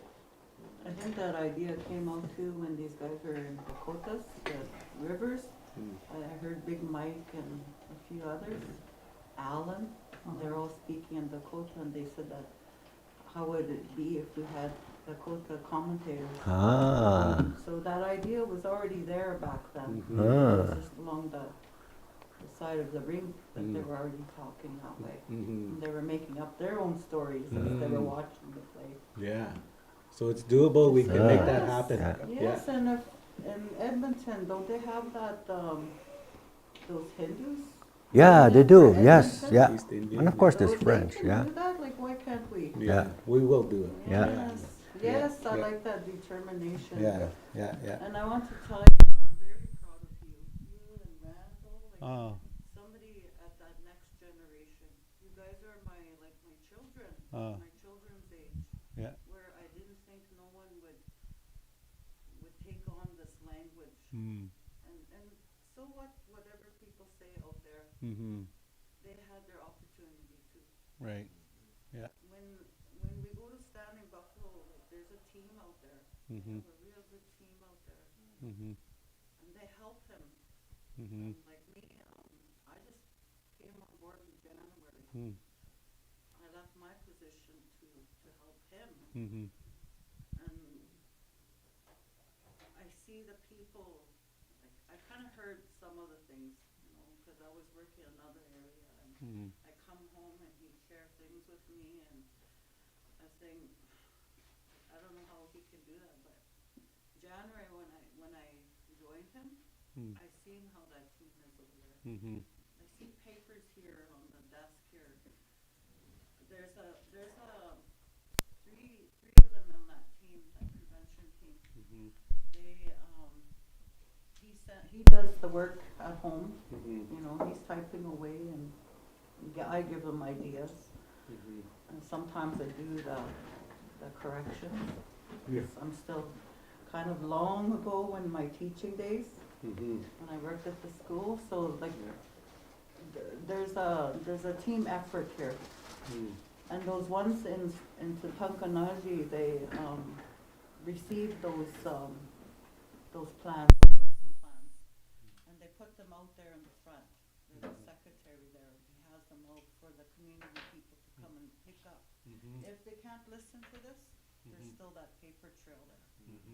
And then in the evening when we're there, there's a pile there. Usually he does two. There's a pile there, and he does it in Dakota, plus underneath is explained in English. So everything is left there because that's they paid him, so that's theirs. We can't take it back, we leave it there. And like he had said, there's a dictionary there. They're making their own, they each got a binder. Apparently there was 60 there one time, so they all got a binder. So they're developing that dictionary that he's talking about. And so that every time they come back, he challenges them a word, something that they pick up. Now I notice January, and then now it's a year now, and I notice they're coming in and saying sentences. And they're proud. It used to be where they were kind of like shy, but now they're proud. You know, they'll come and they'll just say it bluntly in front of everybody, and they don't care who's listening. So you have to give them, like, you know, that support and saying you're doing the right thing. And I notice that's what the old people do not do to the young people. They don't give them that encouragement. They don't tell them that, you know, they're doing good. And I'm proud that it's not gonna die. I know that my grandchildren, I have 5. And I know my 5 aren't gonna lose that language because it's people like you and you that are keeping it alive. And you're saying about these elders that are coming in, utilize all our elders, because you know what, one time him and I were sitting there and we counted. We had nothing better to do, but we started counting house to house. And we started talking about who's fluent. Him and I are no strangers in this community. I know everybody. Everybody knows me. So we went in house to house, who's fluent and who's kind of and who's not, you know. We did kind of like a statistic, and he said, write it down. So I started. And you know what? There must be at least like 12 left that are fluent. Yeah. Because since that time, that number dwindled pretty fast. Pretty fast. So if you could utilize those elders out there, you know, there's some that are, they say they're quiet, but they're not. You bring them here. You have relatives that are fluent. You have relatives that are fluent. Bring them. There's more than those ones that you're naming. And I know they're willing to share. And this is a small little place, and there's not a whole lot of people here. And he was talking about incentives. In Tunkanaji, they have gift cards. It's I think it's a lot. It's $50 that they give on a co-op card, and they can do whatever they want with it. That's that incentive. And if there's 40, you know, they draw names. And then before we start, there's a great big meal, and apparently it was potluck at first. Then all of a sudden they had a program come in, and then they feed. We all eat together, we all share our stories, and we get settled, right? And then when he gets into the lessons. That's a little bit to share since I've been going since January. And it can be accomplished here too. I know right now, we're a bigger community than they are over there. They're smaller over there. But I know the willingness of wanting to learn is here. I know that in the past, when our girls were growing up, we were quite involved with the school in everything that we could do, because I was in the school and he was a dad to 3 girls that were going to that school. And every time language, him and I would jump in right away. And I don't know if you remember, but we went to Sisseton, and we won over there, because they wanted that language. And I remember 2 of them were coming back from ball from Brandon, and I challenged the 2 that I had, which was my youngest girl and the other guy. And they said, oh, we don't know that much, they were saying. I said, yes, you do. So I said, from here, with that turn off, the words that cut across, until we got to this 21. I want you to keep going, keep telling me all the words that you know. And then by the time we got there, between both of them, they knew over 100 words. And there was no slang. Yeah. It was all the words that they heard. But they were surprised because it was in their chunk. They've been carrying this all along. So they never lost it. They can't say that they didn't know. They do know. These 2 must know. They must hear it. So they don't have that right to say, I don't know the language. You don't have that right to say, I don't know the language. You don't either, because you understand. And I guess the determination that you mentioned, Nanka, that determination, is a big factor. You have to be determined to take that extra step. And for me, it was easy listening to Kushin Okan. I shared a little bit about that in my podcast this afternoon. The determination of Kushin Okan and Kushin Okan, that's Valley, Kushin Okan, Jacob and Ruby over here. You know, Auntie Jean, and all these people around our neighborhood all spoke that language, and you remember them and what they stood for, and realizing that, you know, in 2020 and 2010, you know, back in that era, was language really an issue?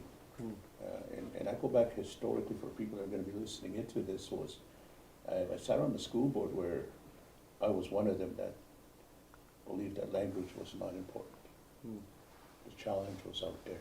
You know, you go out there and you challenge, divide and conquer the world out there. I was wrong. I was wrong. You know, my girls proved my point that I was wrong. As they got older, they wanted to know about culture. Then they had to start learning language again. You know? And so when my new generation of grandkids came, my daughter told me, she said, Dad, teacher Dakota is what you didn't teach us. And that was a bitter pill to swallow. I had a hard time with it. I got choked up. Because they thought that back then, knowing that Dad talked language all the time. But I never pushed it on. Go out there and learn. Go face to the real world out there. You know, that was not right for me to say as a parent. And people that are listening tonight may need to take that and do something with it. Because our 11, 12-year-old children today are going to be in 10 years' time, 21, 22. They'll be looking for Kumshin. So that's where I put myself, and that's what determines me to keep doing what I'm doing. And again, the determination. Tonight's the first time I missed since I started. You know, I called them yesterday. Stay home, it's going to be cold, I don't want to be on the road. That's the first time since I started that I miss tonight and tomorrow. But I feel good about it. It's going to be time to tell also that I'll be here. Listen in and support whatever we can. So I commend you guys for what you guys are doing. You don't need to have a room full of people. You can have, 4 or 5 people. That's a start, JC. I commend you. I mentioned that to JLS last night too. Hey, I listened on your podcast last night too. Made a lot of sense. Makes you feel good. Yeah, I was looking at personally where I'm at. When I first moved back here, they said they couldn't find any. They were having a hard time, and I was like, oh my gosh! I was like, I came home to learn, the first thing that I remember is that I came to the culture camp one time, and I said, well, hacha. I was like, trying to look for the word for bark. I said, how do you say that? And then Samakushi, she went like this. So I went over there, and I thought she was going to tell me about the language. She said, just stick to English. Don't talk Dakota anymore. You're not good at it, she said. So I put my head down, and that word determination came up. I'm not going to give up. I'm not going to give up. If I do that, I'm done now. I might as well just throw it in now. And I knew once we did this type of work, that we're gonna hear a lot of negative, but I think we can push forward anyways and focus on just like we would say, we want you focus on the tree. And if your mind goes wandering around all over the place, you're gonna lose yourself. So stay on track. Keep your eyes on what we're doing, and really when I think of the language, it's more than the language. It's building our family. That's really what it's about, building our family. This is family work right here. So much more than just language. Changing the dynamic of how we live our day to day with our Tiwahe. There's two things I want to touch on, and then I'll head over. I don't want to take over your channel. No, we appreciate it. And, two things. One, you mentioned me, Suhanknak, I'll get there. Oh, During COVID, I got a call from a nephew now. It turns out to be a nephew, Ryan Dixon from Morton, Church Abbey. I call, and here's how it happened. He said, your name was given to us by Dixie Glenn Washichana. I said, oh, okay. Yeah, I know him. He's my uncle. They're talking. And here I didn't know he had me on speakerphone. I didn't know the school board and the people behind the language program were sitting there listening in. And I didn't know nothing about Zoom. I didn't know nothing about technology. He says, could you come back on at 4 o'clock today? Zoom. And my daughter was there. I said, I don't know nothing about Zoom. And she nodded her head. She was going to show me. So fast forward at noon they called, 4 o'clock. She set up Zoom for me, and oh God, Sheila Glenn came on. I didn't know the rest of the people. Here they're trying me out. They're talking Dakota. Glenn was talking Dakota too. Brian Dixon was talking Dakota too. And he said, you're only going to talk Dakota, but I noticed people behind the scenes are sitting there watching. They weren't talking Dakota. They were sizing up how much language I need. Well, long story short, end of Zoom, he asked me if I take on a contract to help language. So that's where my other 3 days are.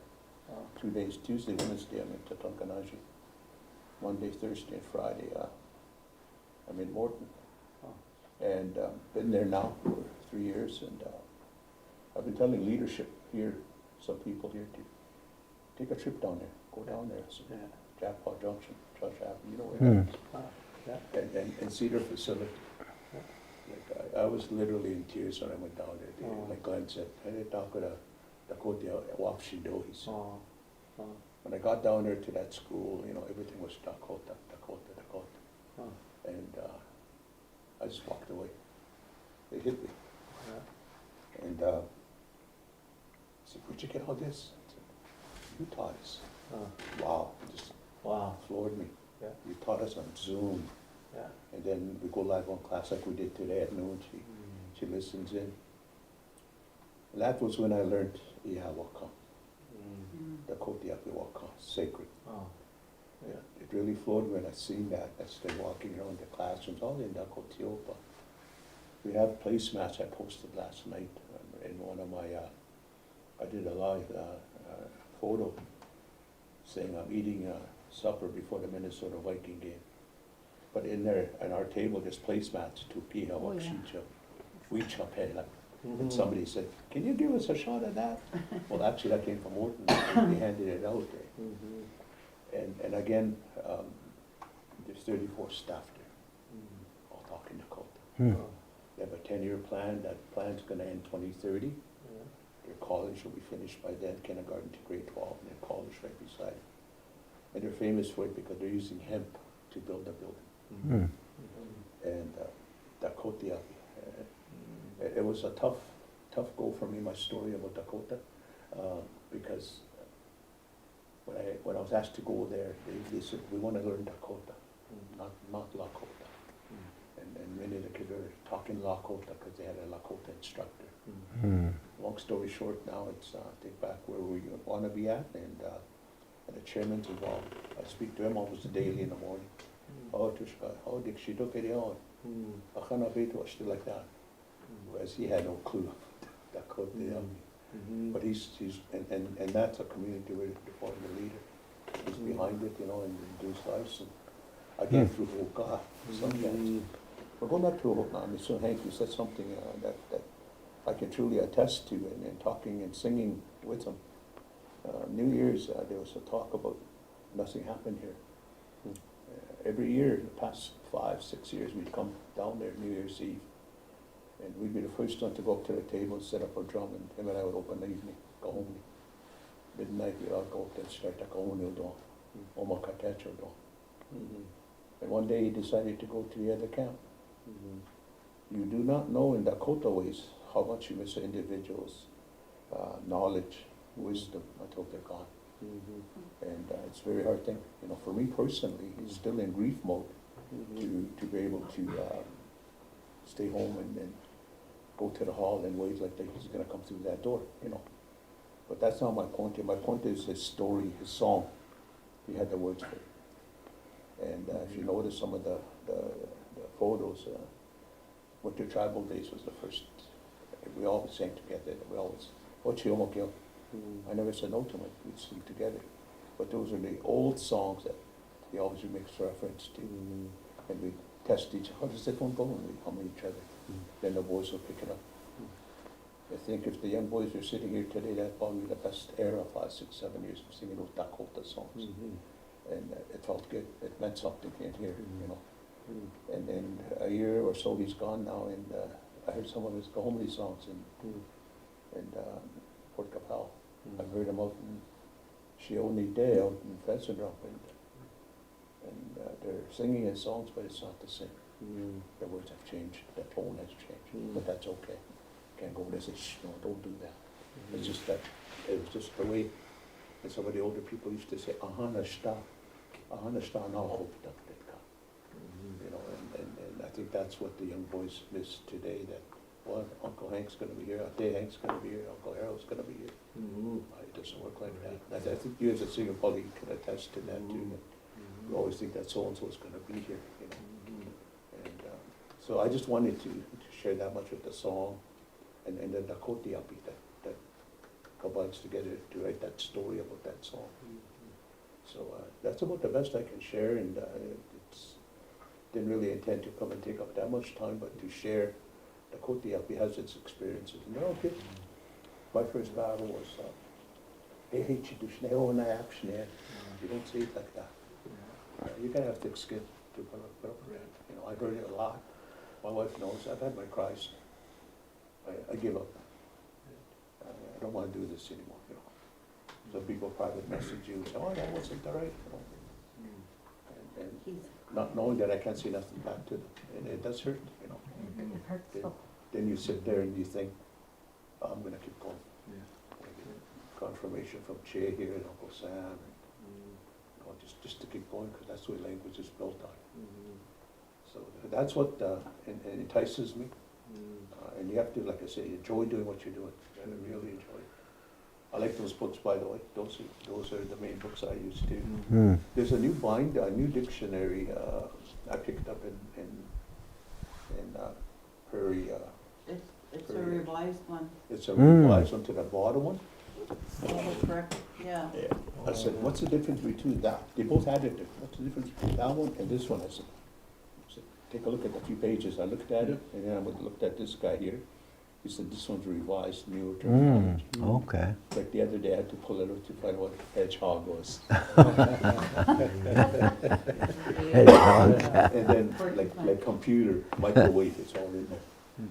So maybe someday, if you don't have those, just come together and start defining microwave itself. You know, new terminologies that just kind of recent. And maybe we have that already. Nicknames. You're going back to that alphabet? Remember you were talking about that alphabet? They brought it to his class. I don't know who that was, I can't remember, but they shared it the next class because there was only that one copy. But we found out why they brought that alphabet to our language. It was because the new learners, because we were taught English, and that's what they used, those vowels. Yeah. So that helped them. So if it helps them, then share it, because that's the only way they're gonna learn the language, the proper pronunciation of the language. Right. Yeah. And I know our Kushis and Ugas didn't tell us about those. Yeah. They just spoke the language. Yeah. And there was nothing written. There's nothing for us to read. We just had to use our ears. Mm-hmm. That's how we learned the language. But because part of us are brought up in the English system of education, they still go back there. And I noticed, like he was saying, some of them write it the way you see it. I do that to his work for my own benefit. And so that my daughters and my grandchildren can read it. I leave it all the same, but I write it the way I hear it. Yeah. So I don't want them to make that mistake. Right. Yeah. So it's like, we're all different, right? Right. We're all trying to learn, Yeah. and we want everybody to learn. Yeah. We want to share. Yeah. That's the main goal of this. Right. And like we had said, don't listen to all the Negativity. negative, yes, Mm-hmm. out there. Yeah. There's It's- more of that Yeah. than there is positive. My first grandson is going, going to be 2 in a very short time. But it was my goal as an Okan to teach him what I knew, my only grandson. So I think for going on to 2, I have where I want him to be. Meaning, every morning when he comes on a weekend, he's up with me, have my coffee, he's watching. I have a tripod with a smudge. As soon as I pull that out, he comes and stands beside me. I roll up that smudge, I give it to him, he rolls it, puts it on. Then I open up the can of cedar and he takes a bit. He's scared to touch matches.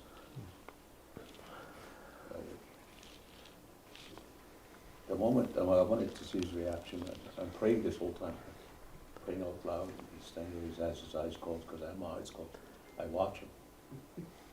But as that smudge is going, as I'm praying, I'm going like this. So when after the second time we did that, he was already to the point where now when he comes, he wants to light that smudge every morning. And he says something to me in his own little baby language, and all of a sudden he has his cars. He's smudging the cars.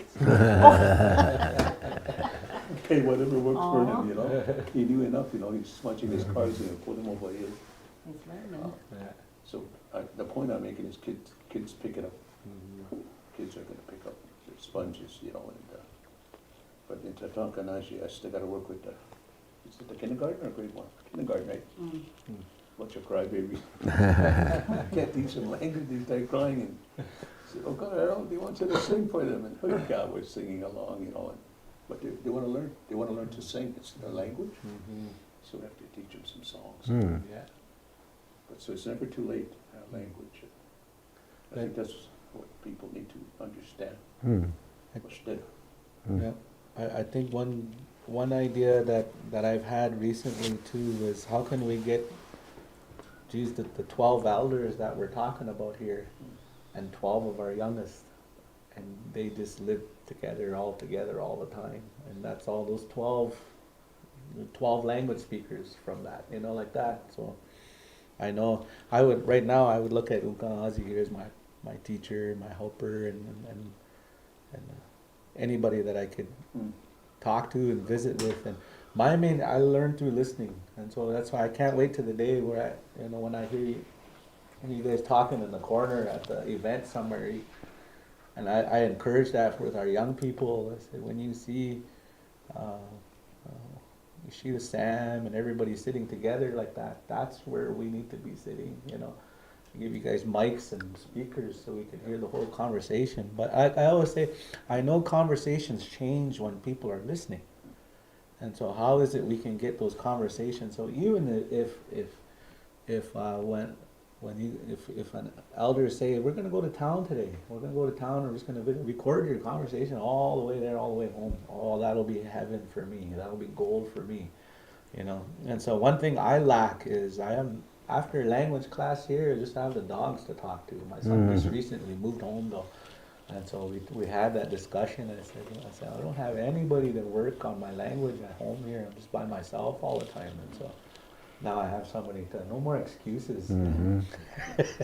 If you can imagine, like for me, this is a personal experience. It still hurts me, but if you can understand silence, even though there's noise around, if you can understand silence, that's kind of how I felt when my Chia passed away.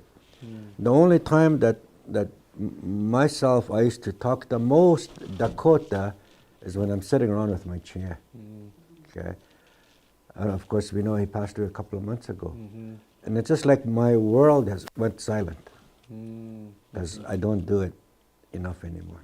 Because who am I going to sit around and talk the language with?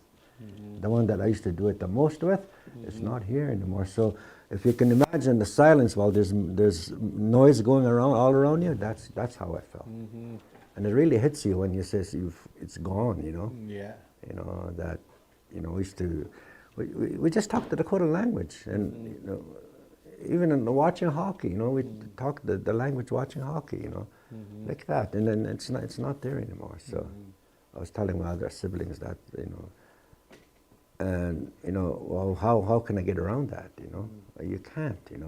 I can't get around that unless I build somebody up to sit and talk to the language That's with, right? exactly how my Uncle Harold Mazel sees me.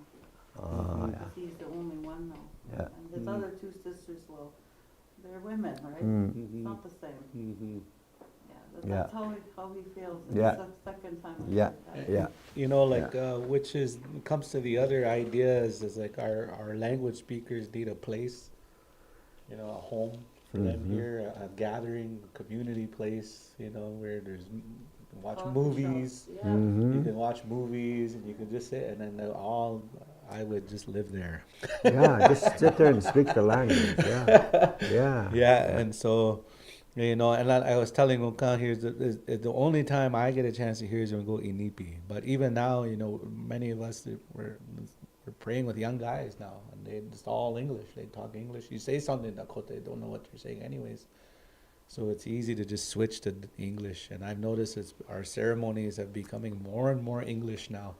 Over the last few years, I've noticed that. So how can we switch that up, And so. Food for thought. We were just in Black Hills, and there was a Dakota man there from Cheyenne River, I think. Exactly what you said. He said, "How can you be Dakota when you're doing ceremony in English?" He said that's part of like Christianity. So if we want to be Dakota, we have to speak the language. He said we're having young men doing ceremony, doing it in Washichu. Well, who are they calling? Well, you know how the Americans are. They're very blunt, right? They're very blunt people. And I know, I think there was like 30, 40 of them that went from Tonkanaji, besides Harold and I. But you could hear a pin drop because he made his point. Yeah. So this language is very important. If we want to bring back, like that saying goes, if you want to be Dakota, well then learn it properly. That's what he said to us down there. And I miss those people, the way it used to be told to us. But of course now, today, this generation, they call it lateral violence. And yet that's not how we grew up. We took it the way it was. Maybe it was lateral violence, but we learned to cope with it. Blunt. Yes. Yeah. I'd rather hear the truth and not beat around the bush. That's how I grew up. Yeah. Grandparents, both sides of my grandparents, but both my parents were there. Yeah. That took it easy on me. Yeah. Exactly. And that's a word that we're always careful of, is lateral violence, right? I don't call well, there's degrees, I guess, but I won't call it lateral violence. No, I won't call it that.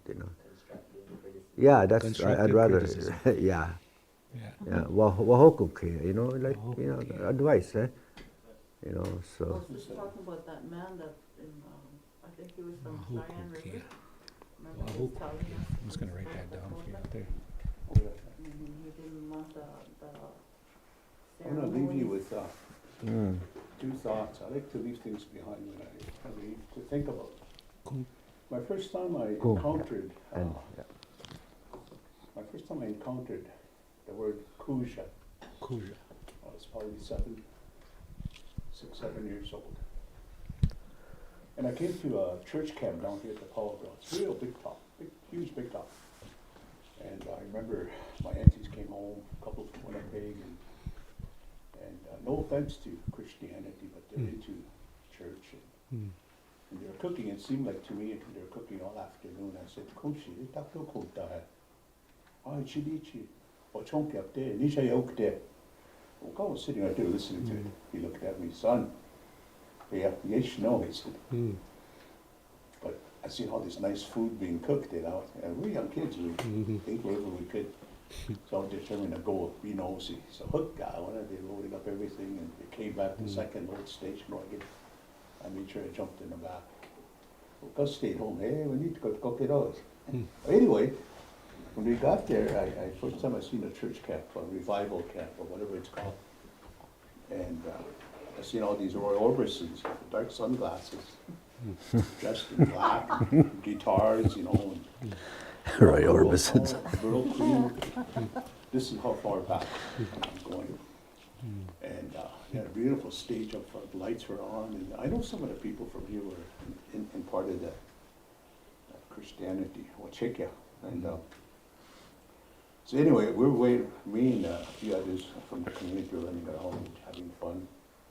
So we're waiting for the final finish, whatever it is they're gonna do, so we'll eat. But when I was kind of getting nosy, and this guy stood up there. And he spoke Dakota, I thought. We talk if you want to do something. They're gonna sing a prayer song, this guitar, gospel. The Kuja Pielchan, Chokata Upo, standing there, he had his guitar over his shoulder. Roy Orbison. Chokata Upo. And I knew what Kuja meant. It went down like lazy, you know. And the drummer got going and singing a beautiful prayer song. And like I said, I wasn't kidding. They all had sunglasses. I think everybody had sunglasses in Sioux Valley that time. And we're standing there, and nobody went up front. Whoever is Kuja, come up front. And meanwhile, this guy was a Lakota. We did not know in Lakota, Kuja meant sick. You're one year sarka. We didn't know that. And once I seen him, he put his sunglasses up because he noticed nobody was coming up. So he finished the gospel song, and I remember one of our late elders from here started walking up there, grabbed the microphone, looked up at him. Oh, Koda, he said, Dan, what check you know, he said. But Naka, you said something, he said. Doing the Kuja Pilcha Chokata Upo. I said, over here in Canada, Sioux Valley, Kuja means you're lazy. Yeah. And those guys up there laughed. I remember it because I Yeah. was listening. Yeah. And that's the first time I learned Kuja. There's two words in Kuja. You know, one sick leave, the Kuja DP down south, hospital, and all that. I learned that. And it's pretty interesting how they did that. And I got into my story so much I forgot the second part of my story. Maybe it was just meant to be. But that's what I learned, Kuja. Different dialects and different sounds and pronunciations of Ohokuchak, I heard while I was taking care of business. Ohokuchak. Today, it affects our young people, maybe from their age of 18 to maybe as much as 40, maybe even 45, depending if those 35, 45 people grew up with a mom and dad, Kushinoka, to understand what Ohokuchaka means. And I shared that in my podcast, I shared that in my Dakota language out there so many times that if I did something wrong back in my teenage era, Kushi would talk to me, no, don't go. It's always Kushi. And if I did it the same weekend again after, he'll say, Yutaka. She'll sit there. And she had said it in such a voice. And I remember striking out a few times, my third strike. Just get Yutaka. She raised her voice a little bit, and in this case, she stood up. And I knew she meant business. And she, ahito amaka, that was the third condition, I had to look at her. Because she tried it twice, calmly, softly, and it didn't work. Anamba hopta wamaka takwa kegde. And when she did that third strike counseling to me, I looked at it as, how come she doesn't like me anymore? How come she doesn't care for me anymore? And yet that's what she was doing. Wahoko chake, constructive criticism. In a form today that our younger generation look at it as lateral violence. Oh, Hunter Harold is talking loud. And yet right from 25 years of age, when I was asked to do the first funeral, I had a hearing problem. I wasn't too proud to share it, but I had a hearing problem, so to hear myself here in public, generally I'm loud. And people didn't know that, and they didn't want to tell anybody. So I'm talking loud, and some people, oh, he's getting upset, But that's just the way I was. And then finally I had to come out and say, hey, I can't hear very well. You know, when I'm talking, I get louder, and so I can hear myself. But Wohoku Chakya is that constructive criticism, and a lot of it's referred to as lateral violence. You know, young people that don't understand will say, hey, that's lateral violence. So there's so much that's tied to this Dakota that we as people that have been there and done it kind of thing, we need to relay that information to our younger people. Even my daughters, you know, they oh, Dad's getting mad. No, I said, I'm just raising my voice to you. That doesn't mean I'm getting mad. I want you to hear what I'm saying. So those are the things that we need to explain to our younger generation today. We love them, you know. We don't say that Dakota way. We love them. So in closing, that's my thought. And I had to get help one time. Place of no return. I went through Wochikia, sweat, prayer. I was sober then. It's over a long time. I don't count my days anymore. But there was a time where I needed to take that next step to find myself, you know. And even though I was in powwow, play moccasin, stand up there in front of thousands of people, and emceeing whatever I can. But end of a weekend, you had 3-4 masks you put on. You know, I was tired of doing that. And yet, deep down inside, Chante Masa. And I learned to deal with it. It's called grief. We knew it was always around. Every day it's around. It's still around today. But I was one that, oh, I'm going to do this. I'm going to do that. You know, I kind of pushed that away, put another mask on. So in our Dakota way, our Dakota Choha way, you know, I find myself talking to the higher power, whatever that is. You know, and these are the kind of stories we need to share with our Dakota Yapi, because Shelly knows in our Dakota Yapi back home, Fort Kapow, when we finish half hour early, oh, what next, you guys? So we'll share a story. Share a story. So I have lots of, but Dakota Yabde, Hekchi Waichu, the Wayakabi storytelling. As long as it's, what do they call that? Hotunkak, the winter time, winter conch stories, that's what they call it. And those are common day stories that we have now from our experiences. And that's a big part of what we're doing here right now till, what would you say, end of March? Yeah, about there, yeah. Wait till, yeah. So it's talking about the old ways, the old disciplined ways of the old ones, how they would share story, and they would get to their point, they would draw their point by doing those stories that constructive criticism, or it was lots of humor. But yeah, so then on the Huda copy of the Dakota Dakota some person. We understand when there's a time of need, we'll check it. Because we have that language, we can say, well, check it, take our hat off and say, we'll check it. So I found out in such a short time that all these we're gifted, unique people. Sometimes we don't know that. We are the only ones that can talk to the Creator. You know, I'm sure all the other denominations have their ways of communicating. But the Kshewi Church does, we have a way to communicate with the higher power. And we should be able to do that without shame, without any fear of being made fun of or criticized. There's a lot of that out there. And There's been always a lot of that for the longest time. So Dakota, they don't quit up. We have an opportunity to pick up a drumstick and sit at the drum and sing a power song. Have a drumstick, sit at the drum and sing a prayer song. You know, and we're unique. We're very unique people, and that's what I work with the kids. And sitting here, my brother and I heard it from Uncle Albert a lot, especially towards this time, to sit there and tell me, I gotta go inside, you know. But he was sitting out in the shack and sharing these stories. And today I'm grateful I listened, you know, I listened to that Oka. Son, you took off. I wanted to go ride my bike, I wanted to go slingshot some squirrels, but no, I had to listen to it. So I know, and on the other side of the coin, so people are saying, I wish I had listened to Kushinook. I wish. But if we pray enough, hard enough, that those memories of what they talked about will come back. So like you said, through prayer, go check out your coach and come, you know, tell you something, you know. I believe in those. I'm just having an enjoyment time here that I don't want to go home. It's a good feeling. That's how Yeah, and you were just talking about that earlier, like coming together, it gives you a good feeling, that word Dakota, you know, it really does. It does something to you, you know, you just sit there and calm, you think about it, you absorb everything, right? Yeah, we were just talking about that earlier. Yeah, So he I'm should do not that. here, guys, because I'm in Tatankanasi, Tuesday, Wednesdays. I usually travel in there Monday night, so otherwise, hey, I come and offer some lessons or even examples or whatever, will be a part. Just time-wise, I'm just not able to do it. Yeah. So, but I commend you guys. Oh. Keep going, Yeah. doing what you guys are doing.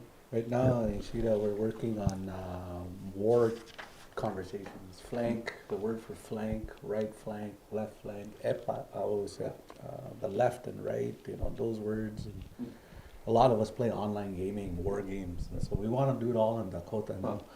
And so, but it brings back the conversation that our warrior grandpas had on the battlefield. And I was gonna say, my brother Wasey down south, I remember he went in the, got some prayers done, and he said, "Hanach nikuja." I told him once in a while, I guess. I could get pretty lazy. So I had my story with that word too. Are you still lazy? It's like, yeah, once in a while. Every morning, you say. Yeah, usually in the mornings. But, you know, and I kind of had that feeling. I know when Randall and them asked me, you know, can you do this? I was like, oh man, it's a good thing I got thick skin, because everybody's gonna say things about me too. You know, who's this guy talking up here? He doesn't know anything. You know, I'll probably hear that too. But that's the stuff. Those of you that are out there teaching the language, sharing the language, that's what I know. We know you're going through that. We know you're experiencing that.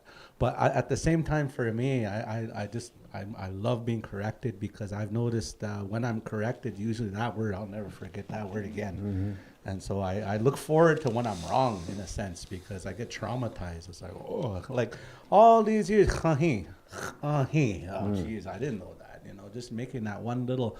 And then letting those that are listening out there too as well. Geez, Jace makes mistakes all the time up there. That's a part of it, right?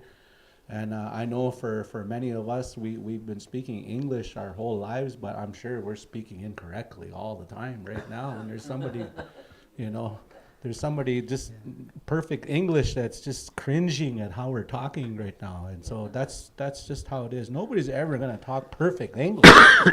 And so, you know, to expect somebody to speak perfect vocabulary when it comes to Dakota, it's not always going to happen as well, I imagine. No, it's not But- possible. But that's why I know that's why I've always encouraged the elders when we're coming together, because I've heard elders correct each other, and then, oh yeah, you're right on that one. Hey, yeah, that's right. Oh, and then they realize that, and so. So yeah, I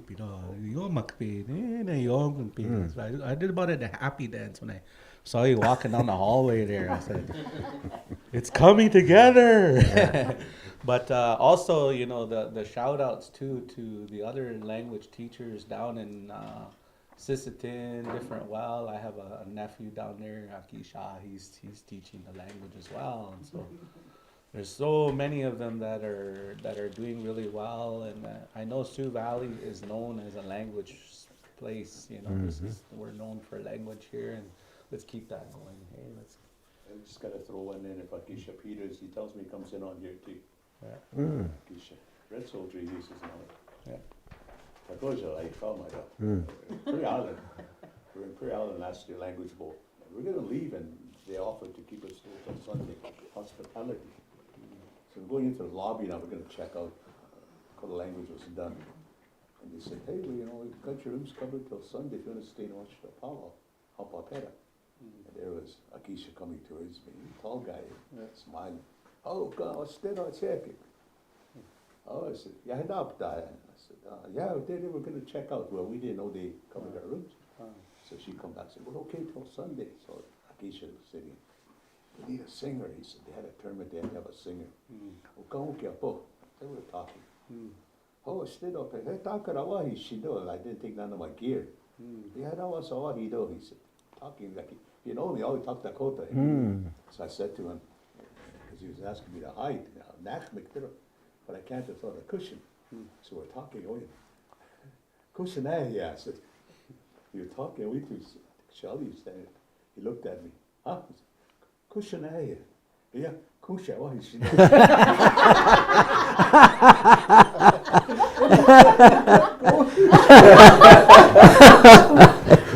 Was it me? Did I say it wrong? I'm pretty sure I said cushion. Yeah. I think you were talking to her. She caught right away. She started laughing and he looked at me puzzled. Like did you hear what I said? He said, you're talking. I said, did you bring a cushion? Then he looked at me. I thought you said cushy. We always see each other, we teach each other. That's a good one. What a young guy, you know, he's going through a story. It would be nice if you bring him up here. Yeah. Hey, that's a good idea too. Did you hear that? He has all kinds of history about Wotakui up here, right? Okay, ko takoja take. He's, He's a little historian. That'll be him. Yeah. you know, and if, his name is, well, I don't know if it's Akisha Peters, but he comes from the Pratt family, and really Dakota speaking. We might even do the presentation, a brief one, eh? I think he might be coming up here to teach. He's a real big Coming up historian. to the school. Oh, you should bring him here. Yeah. Yeah, work with him. He comes here, when he's out There of we school, go. he comes up here. Man, he's an amazing historian. Oh. He's always talking Dakota, you know, he's always talking. How old is he, bud? Bonito to Late nakcha, 20s, 24. Yeah. Really? Oh, that's an example. Bring him up. He's a, when you talk to him, Yeah. that's where I go, right? 'Cause you can tell he's learning off the old guys, eh? Oh. Yeah, as long as I it's- wanted to share with you something too about my cousin Jimmy. He was raised by Uncle Clifford and Martha. And, he was always handicapped when he was born. Mm.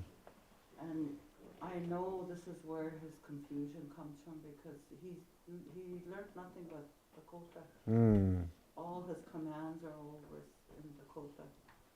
So when he was at the lodge, I know that he was pretty mixed up there. And so I told the staff, like, he knows nothing but Dakota. He didn't have to learn. And then this goes to another story. My sister Florence has always been born borderline. And she has a mentality of still a child. But when, I don't know what it is, but every time she sees Harold, she always talks, right away she talks Dakota because that was her first language. Mm. And she left here when she was 3 years old. And if she can retain, this is where my story, if she can retain that language, and my cousin Jimmy can retain that language, with their handicap, anybody can learn. Oh. I'm sharing that with H these to two that. younger ones. Just most recently too, because I wasn't gonna be home anymore in January, my poor puppies, like, they're strays, but they wandered. That means they were starting to wander now, so I had to surrender them. Mm. But I wanted them to go to a good home, so I surrendered them, and somebody from Verdun came. Mm-hmm. But what I forgot to tell her was, they only knew Dakota. Yeah, I bet That was a struggle for them when they left.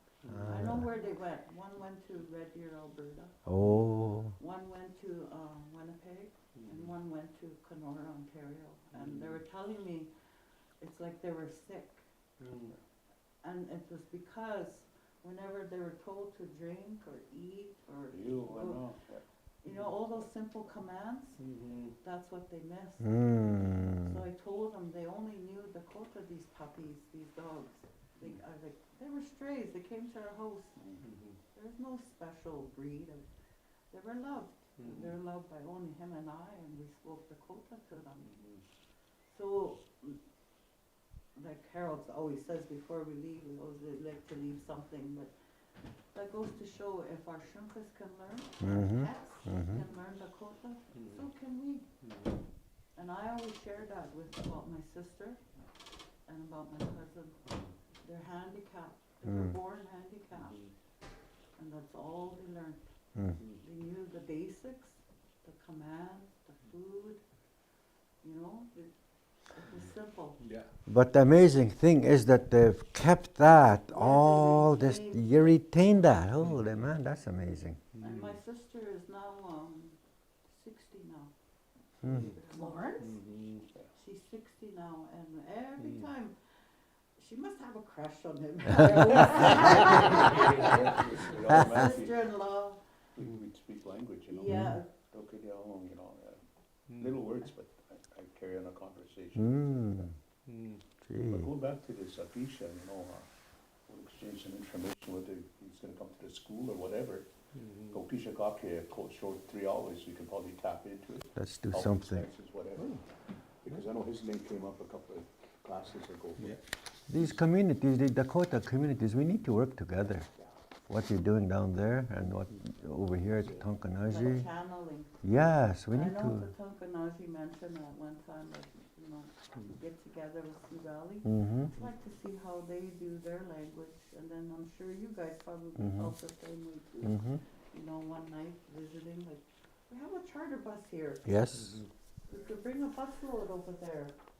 We could all eat together. We could all, you know, Harold will do his thing over there, and JC, you can mingle with the crowd out there, and Randall, Yeah.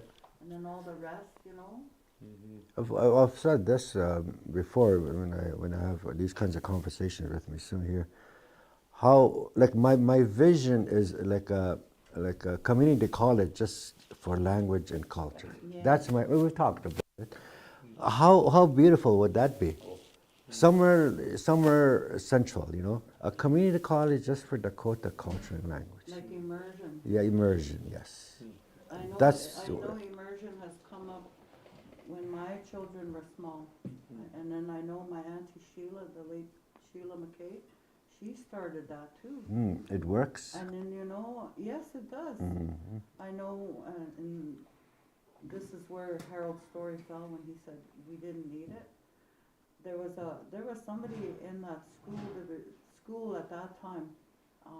I was just an EA when I was going to university, but they were developing this. They were sending us out there to learn, to bring back that degree with us, so that school down there was going to be eventually up to grade 12 and was going to turn into immersion.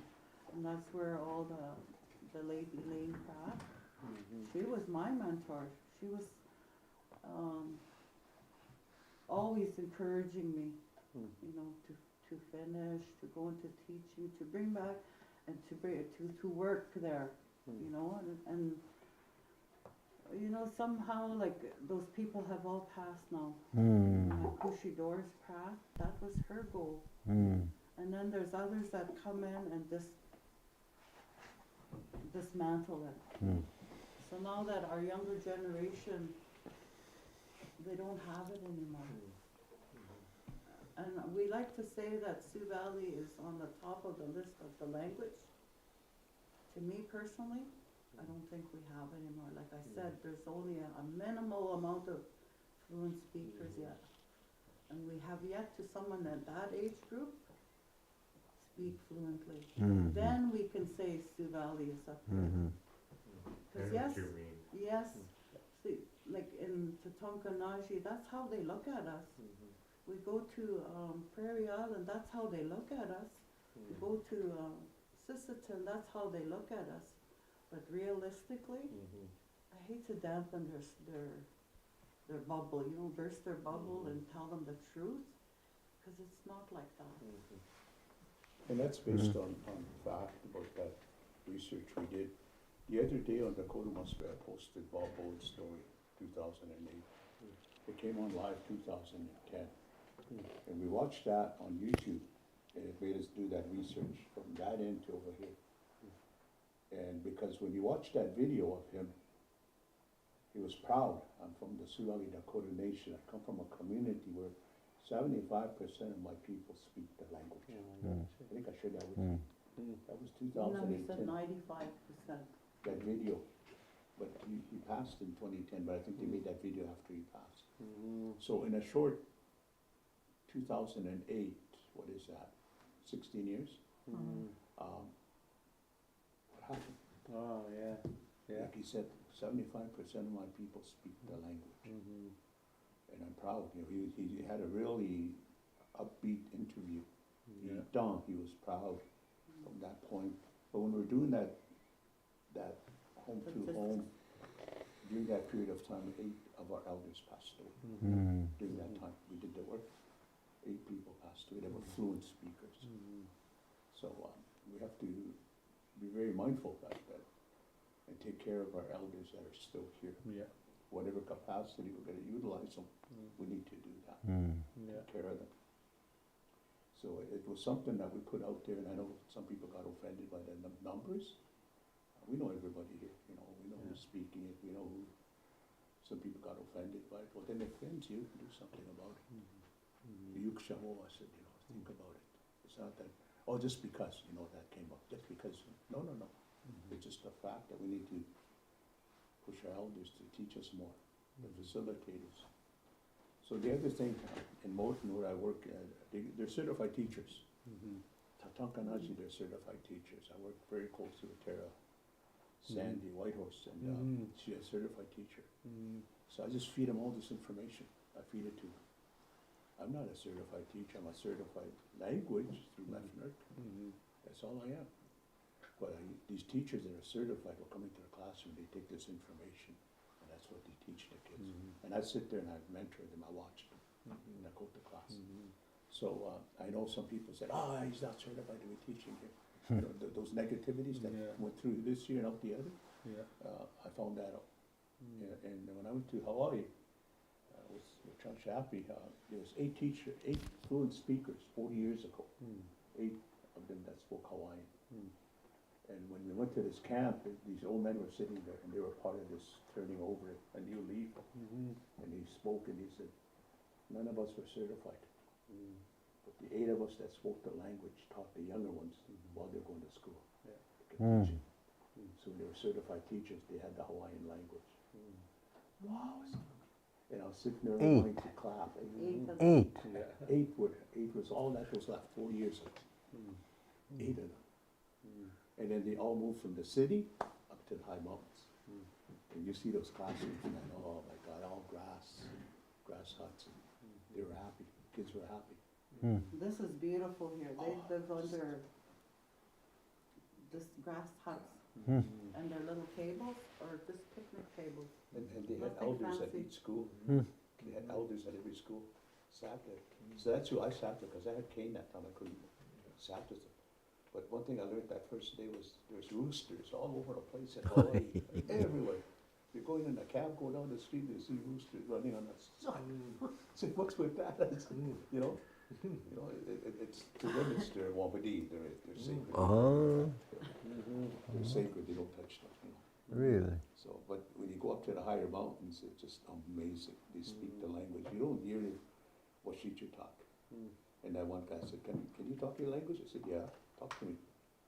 I felt silly because he's a Hawaiian, but he commended. So we at one time 40 years ago, I think that week or week after was gonna be, like, they only had 8 fluent speakers. And, so now they have a full immersion, Yeah. kindergarten to grade 12. Right. College, we went to the last day, oh my God. And it re-energized me, that, you know, even though they're speaking Hawaiian, first of all, I said, what the hell am I going over there for? You know, and it was how they did the language to retain their language. That was, you know, and every one of those teachers had a story. And now went to the university the last day, and there's all like 30, 35-year-olds instructors speaking the language. And every one of those schools you went to, they greeted us with that song and that paddle, whatever. Yeah.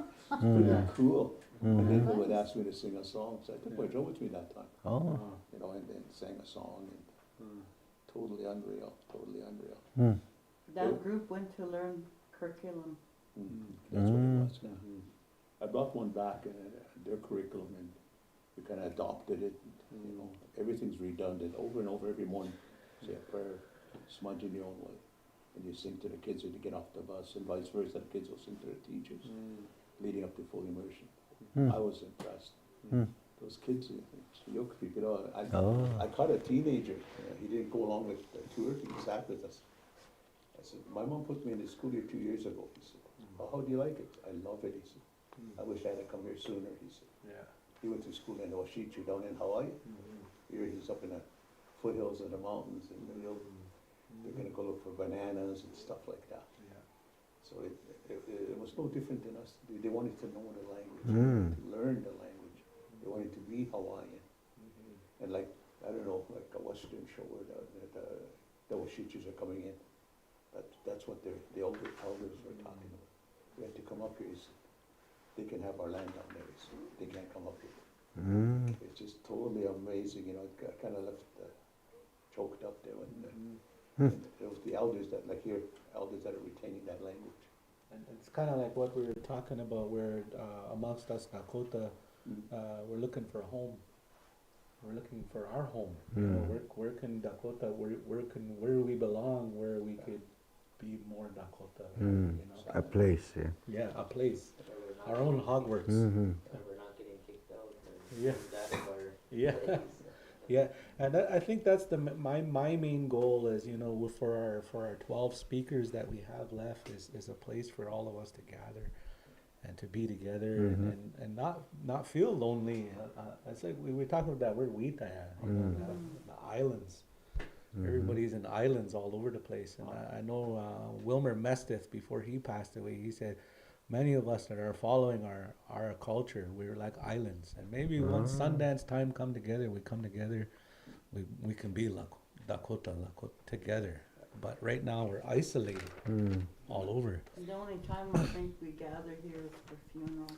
Funerals and That's a such. sad thing. Yeah. When Harold went to Hawaii, the reason why was that curriculum, eh? But going back to that word curriculum, there is a curriculum here at Sioux Valley School that was developed by the late Elaine Pratt, Doris, Olivia, Colleen Hall. They're all just local. They're all local from here that developed that. And nobody utilizes that now. That was just not, it was a curriculum developed for the next teachers that were coming in. And they can add on to that lesson plan. It doesn't have to be necessarily the same, but it was mostly in all Dakota oriented. And we have a copy of it, but I'm sure there's copies out there. You need to go back and give that to those teachers out there to teach that to our children. I know language can't be just taught in the school, it has to be at home too. Like lesson plans like that, like he says, we're sending the lesson plans from school to home. We're sending lesson plans to that evening, from that evening class to home. So like, you know, those are just ideas, how we could keep it going. Right. Yeah. And Also with like, cause we had the topic about developing language, and so to gather all those, what's already been done, so it's all in one place, you know, so Like a anything you need, it's all library. there, yeah. I've learned a lot living down in Sistine. Props to all the relatives down there. They, you know, they have a very good language program, very good, and it's always so nice there. The few speakers they had there, they're all there all the time. All the speakers in Sistine, they all come together. They're a great agency, and so you get this chance to listen to all them speaking together. And how do you say they reminding each other of words they've forgotten amongst each other, and so that I know that's our next goal here soon. This program goes to March, and so after that we're You go to Brandon University, if you're gonna sign out things, it's like the library, you sign it out. There's all kinds of videos, lots of recordings there, and you can only watch those there though. But those are kept there because of history, right? And so we could do that here too. exactly. Yeah. I was telling Harold, well, not Harold, but the girls, I was telling, long ago, I was, you know those cameras that first came out? I have lots of recordings of our elders watching them one time. Oh my gosh. But I told my girls, when I go, I said, don't destroy these because they have lots of language in them. Yeah. Give it to someone or some that where it can be stored and where it can be shared. Yeah. I even have photos of people who passed long ago. And I'm thinking, okay, I need to return these to these families so that they can have them because I don't want them destroyed. Yeah. Knowing my girls, they'll think it's just a bunch of garbage and throw it out. But they don't realize those are valuable. Yeah. But I quit recording and all that after a bit because I went into something else. But I have those, and I just recently put them all together. It's a good thing you mentioned that. One of, I shouldn't say one, but the Dakota researcher that Sioux Valley used to use, his name is James Ritchie. He has tons of information, history of Dakota. And he's worried, okay, once I'm not here anymore, I said, what's going to happen to these?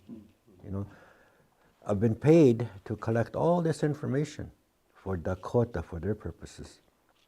Now it seems like nobody's interested. What am I going to do with this? And then he had a couple of young ladies there from the different universities like Winnipeg and that. They're researchers and they're talking about an archive. You need to have, and she said, like one of the girls there was saying, I can come to Sioux Valley and we can talk about having an archive somewhere. Of course, it has to be dedicated. Somebody has to be there all the time. But Like a museum. yes, and I think that's what you're talking need, about. Yeah, that's what we need, and I think that should be pursued. You know, where all the language, culture, and everything information can go there. And of course, you need a special building for that. But you know, hey. Another person that I could think of that said that to me, and because I was talking about these pictures and these videos that I have at home, was my cousin Eugene Ross. He has all those, that big display. Him too, he said, like when I'm gone, they're not going to think anything of this. They'll think it's garbage. You know, or they're going to say, oh, he's such a hoarder. Yeah. And they'll throw them out without realizing that's the history of our people.